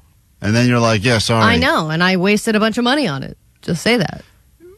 Yeah, but that's, I guess the one benefit is if you start doing the math, you go, every price gets jacked way up on Valentine's Day. Imagine buying an egg on Valentine's Day this year. You got the regular egg inflation prices plus Valentine's Day. Why would you buy an egg on Valentine's Day? Call it a romance egg. They raise the price on it.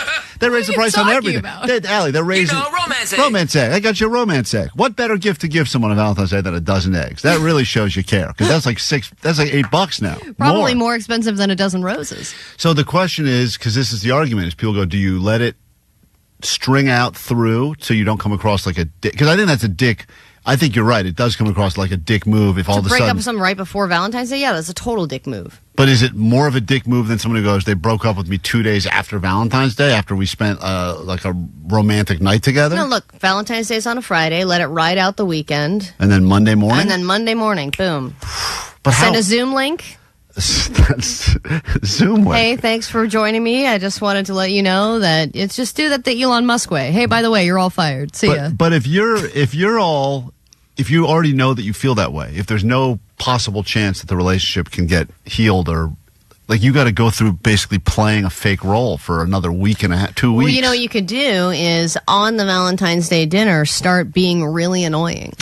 Oh, try to get them to break up with you. Yes, and start planting the seed of I suck as a person and you shouldn't be with me. Oh, that's smart. So you can just slowly erode the relationship in that way. And then if you do have to eventually be the person to break up, then they're already going, you know what? Yeah, I started getting the ick factor with you, and I totally agree. We should break up. But isn't that a good story on if you go out, if you're one of these people that's single but goes out on Valentine's Day? Because I always thought that was a great time to be single and go out, because anyone who was out that night, I always felt like if they're out tonight, you're looking for something. That's how I always felt. Most people, if you're out and you're out and about on Valentine's Day, not as in a couple, but you're just out because you just want to be out, you are looking for something for at least the night. That's how it always felt. Oh, I don't agree with that. You don't? No, I think it's a Friday night. People are going to be out. Well, this year it's going to be confusing. Yes. But I think if it was on a Wednesday people just night, want to go out and get a drink? Yeah, that's and then true. a guy's going to walk up and be like, clearly you want something. That's right. That's Hi. how do you know my line? I'm here. Here's my romance egg. Yeah. Have you met my egg? I got 11 more where this came like, from. God, no wonder I'm single. It kills me not to know this, but I've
A fitting song for me today.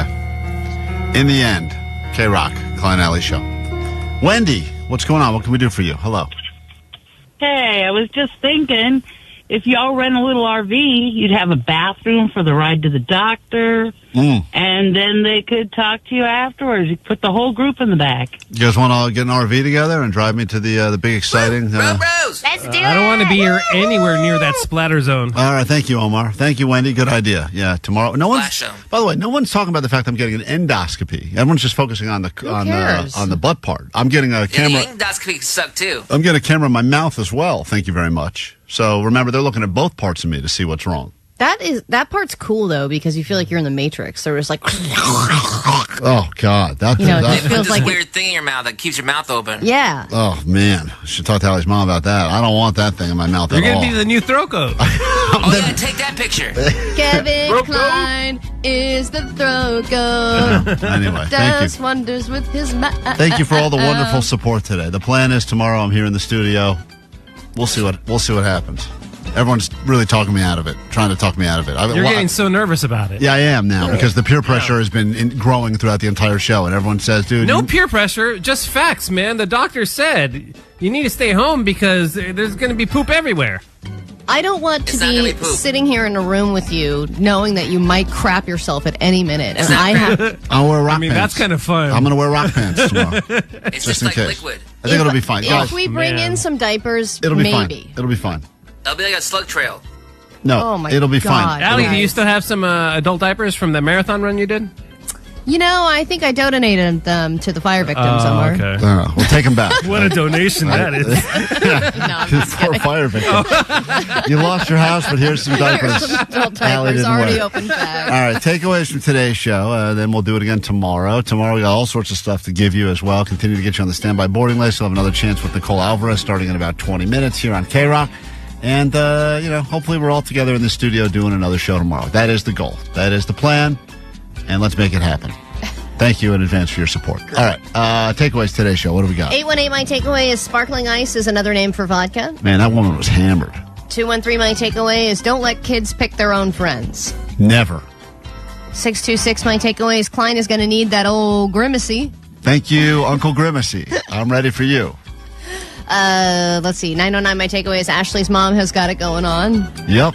And 310, my takeaway is racism is back. Yeah, we learned that.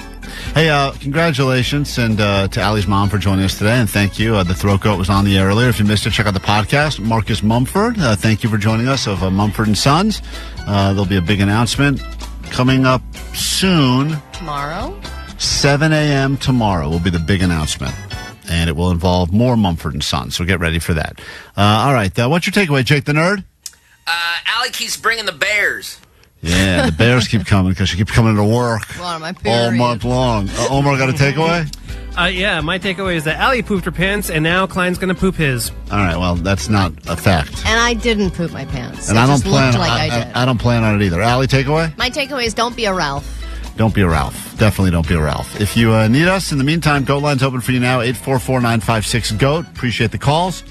You can slide in the DMs, Klein Alley Show. Check out the show on YouTube in its full form. That's available on KROQ's YouTube page.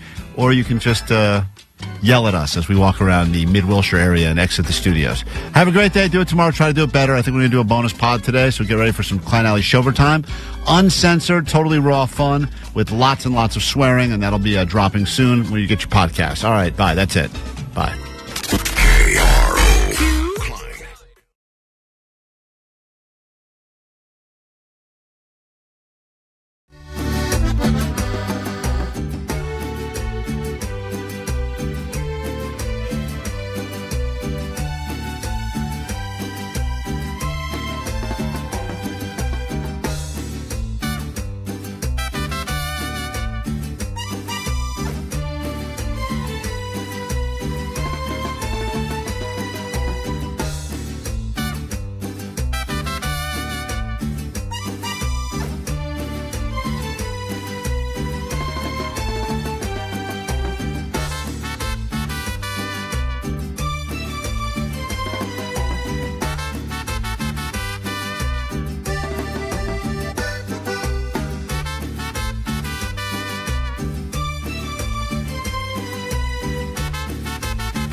Good morning, net bangers. Hold on. Eliminate all distractions. What's going on, shotties? What's poppin'? Do you guys like Marcus Mumford? What'd you guys think of the new song? Pretty fire? Pretty fire? We're not even saying fire anymore. We're saying F-Y-E. Pretty fire? That song was pretty fire. Marcus Mumford behind the scenes. Sweetheart. Gentleman. Really, really cool guy. Smelled really good, too. We were talking, doing a little bit of pre-interview before he went on air. And he was explaining to me how he's getting ready for tour and he's running a lot. Apparently Marcus Mumford's a big runner. Ran 3 miles this morning in what he claimed was 30 minutes. Pretty crazy. I can't run 3 miles in 30 minutes. That's insane. That's like really, really insane. Maybe that's that like British power. That's why we had him as allies in World War II, baby. That is the British powers, Nicole. Don't deny it. It's not the British powers. It's the British powers. What would you call it? Marcus Mumford power. Marcus Mumford power. Nicole's a big Marcus Mumford fan. She said she ran into him in the parking garage and almost crashed. Into the pole. Because she's a big fan. She almost crashed into the big... we have like a couple big poles in our parking garage, actually. It was the ticket machine. It was a ticket machine. She almost crashed into a ticket machine because she was very awestruck and smitten by the glorious man that is Marcus Mumford. And he's really cool. And he smells as nice as you guys would imagine, too. He smells like Chanel No. 5. Or Sauvage, the Johnny Depp cologne. One of those nice fancy colognes you smell walking through a Sears or something. He smelled really good. Very stylish, too. Really great interview. Thank you guys for tuning in today, too. How's your guys' Wednesday? Come on in, Shotty. Sorry, guys. I had a lot. She had the restroom. Lot to do. I did not need to use the restroom, you loser. Too Hi, crazy. guys. Just What's silly. up, homie slices? Why you say... Let's talk that. Let's break that down really quick. What? You don't know a lot of English, but you are... I know a lot of slang. I know. She's coming on the slang. I don't know what homie slices is. I want you to know in Spanish, I'm so proper. She probably is. Honestly, I am. Like Vanessa probably speaks the greatest Spanish out of anybody here. However, we don't I don't get to we don't really speak get it to use enough. it a lot here. And then when I go to speak Spanish with a group of Spanish speakers, then I kind of like You don't blank fit in out with a them. little bit. Yeah, and I don't fit in with my age group in the Spanish category. I only fit in with people that are Americanized like me. It's a tough world. Call world for Vanessa out here. But homie slices, if you mind, can I tell you? You know how to homie and slices. not slices because you said homie singular, and then you're saying slices like multiple people plural. Yep, it's how I speak. That's all right. Okay, what does it mean then? You're How is it supposed to say home slice. The No, I correct like term homie is slices. homie slices. Sounds a little weird. Sounds great. Spread the words, homie slices. Is that homie slice? Spell Wait, homie what am I- slices. Spell homie slices. Go. Spell homie slices. When it's slang, it can be whatever. Homie, H-O-M-I-E. Slices. Or do I say homie slice? I don't even know what I say. Slice. S-L-I-C-E. Anyways, did you ever own any video games growing up? Yes. What- Crash. You played Crash Bandicoot? Yeah, the fox, right? Yeah, the little orange guy. Crash on PlayStation.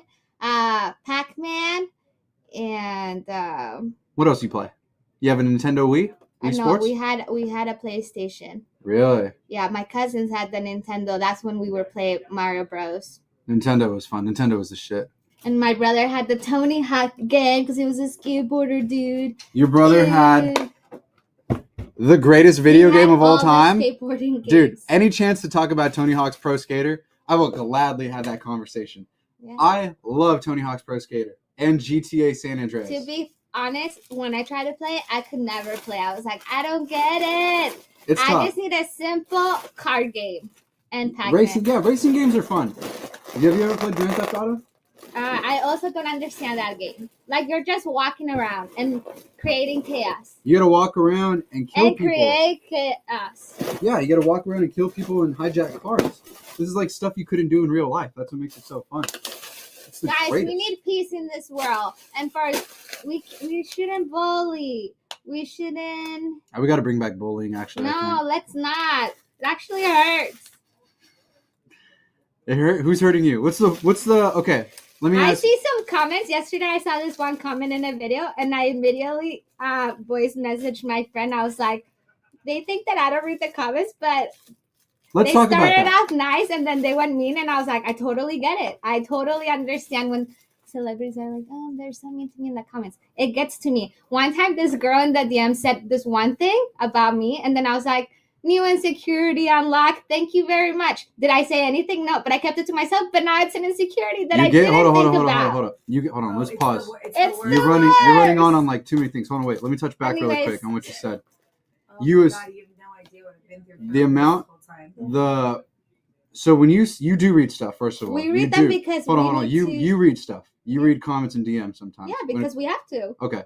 It's so our job. When you come across something that you really that irks negative. you, it gets under you. Sometimes it does, yes. And how many times do you run across comments where you get irked so much that you feel like you need to respond? Oh, I try to not. I don't respond because I'm like. But sometimes you hit a comment where you're like, I need to respond. And that's when I reach out to my friends. I was like, I read this thing, I read my feelings. And then that's how I respond to it without responding to the person. That's where I think they get their satisfaction, because almost like you, they're like, of course, I get portrayed as the dumbest guy, whatever. And their feelings. Yeah, there's people that try to say stuff, but what I've experienced, and I don't know, I want you to speak on this too, if you've experienced too, when you do kind of give them like some sort of like a response or acknowledgement, that's all they really want. And then sometimes they which is the weirdest thing, they backtrack and they're like, oh, I'm just kidding. Like, I thought that was the funniest thing you said. I do. Just kidding, bro. I love you. And it's weird. Yeah, I do respond when they're mean to the group as a whole. I do put my name when I comment. I was like, it's because of this. Vanessa, I want you to know that we know what you're saying. Yeah. And that's my only complaint. Yeah. We understand, like, it's a lot of you guys trying to, like, jump in and be no, not even that. I'm sensitive 100%. Totally. I've been super sensitive this whole month. Nothing wrong with it. I've been like crying all the time. But you don't got to tell them all that. But now you know. I guess Vanessa needs people to be nice to her. But what's crazy though is like we could like roast you guys is so hard. I mean, it's funny. We'd love to include you guys, but then again, you're total strangers to us. What would it matter to us? We're strangers too. We're all strangers. What I've learned is we should all just be nice to whatever people post online or whatever. Let's just be nice. Who cares? Not even that, because like, let's be real. The internet is a dark void where like you're asking people to be nice on the internet. Like, come on, might as well just ask to like go see a unicorn. It's not gonna happen. Let's be realistic. Why not? Yeah, you can, but it's like not gonna feel like that. Dark. It's just don't dish out. You better be ready to take what gets dished out. That's why I don't dish it. Don't dish it. I dish it to my friends. This bitch has said this to me. And when you guys do complain, like when people complain on like the goat line or like say stuff like that, that's for the show, so that's okay. That's for the show. Like that doesn't really matter. For the show, and we just take it to the heart. And it's so one-sided too, because it's like it's one thing to like say something, confront somebody face to face, or to like DM to DM, but when you're doing something faceless, like Vanessa answered the phone today, and she was so mean, and you can either fire Vanessa or like fire Johnny for answering the phone. I get overwhelmed. Like, bro, there's so many lies. Yeah, you're like, you don't get it, and you don't get a lot of stuff, and we're not saying you're going to, but like, be for real, bro. Like, that's so one-sided. Of course, like, it's so like faceless. It's almost like just like leaving like a terrible comment on a video or a post or something, and it's not funny. It's like we get what you guys are trying to do, like trying to poke the bear, like throw a little jab in there too, but it's not always that funny. If it's show content, yes, but if it's like a comment. Like, I'm sure, like, Ali's feelings have gotten hurt so many times. Klein's, Jake's, but they'll keep it inside, and I think you get used to it, and then you're like, okay. But we shouldn't I don't think it's cool to get used to it. Yeah, it's a weird thing to get numb to, but also, too, it's like, we know what we signed up for. We know what we're stepping into. We're in the public. I just chose a career, and I didn't think about this part. Yeah, but, you know, it is what it is. But we are very lucky now. This is when you're like, but we are really because we get whenever we evoke some kind of emotion out of you, whether it's like good, bad, or just like whatever, we knew we did a successful job on our part to evoke such emotion. And we know we're really grateful and really thankful. We are grateful. Especially when you guys come up to us or meet us in public. That's the best or come out to our events. It's really great and it's the best. And we love that. And we love seeing you guys too. I love seeing people that I've seen more than once, and then I remember their name. Oh, that is that's such a good thing for me. Yeah, because like- I'm not good at remembering people's names, and then when I see them again, I was like, "Hey, it's you!" Blah blah blah. And then Yeah, I we was really have a squad of people that come out now, and we're fortunate enough to like remember people's names and just see the same people It's over and over, pretty cool. which is really cool. But we thank you guys, and with that, Thank you remember, for letting us spill our feelings. I'm hungry if you hear my stomach. do you want some Cheerios? I have Cheerios here. Hey, All right, guys, remember, thank you. guys, remember to go Weep Little Lion Man. Go stream Marcus Mumford's new song. Big announcement tomorrow. Make sure to check out for that. 7 a.m. Oh, big 7 a.m. announcement. I wonder what they're going to announce. 7 a.m. Probably going to be a announcement. tour. Probably going to be a show. Duh. knows? Go It's probably figure. not that. We only I don't ever know do what that. it is because I didn't hear it. Oh, maybe it's something else. But put two and two together, people. Big announcement. Don't let the system outsmart you guys. You guys know a lot more than you think. And with that, go home, go get a life, go work your jobs. We love you guys. We'll be here tomorrow, 6 a.m. This is Brand new good live vibes. show. Good vibes at work. Ring finger, not the middle finger. Take it away, Justin. Ring finger.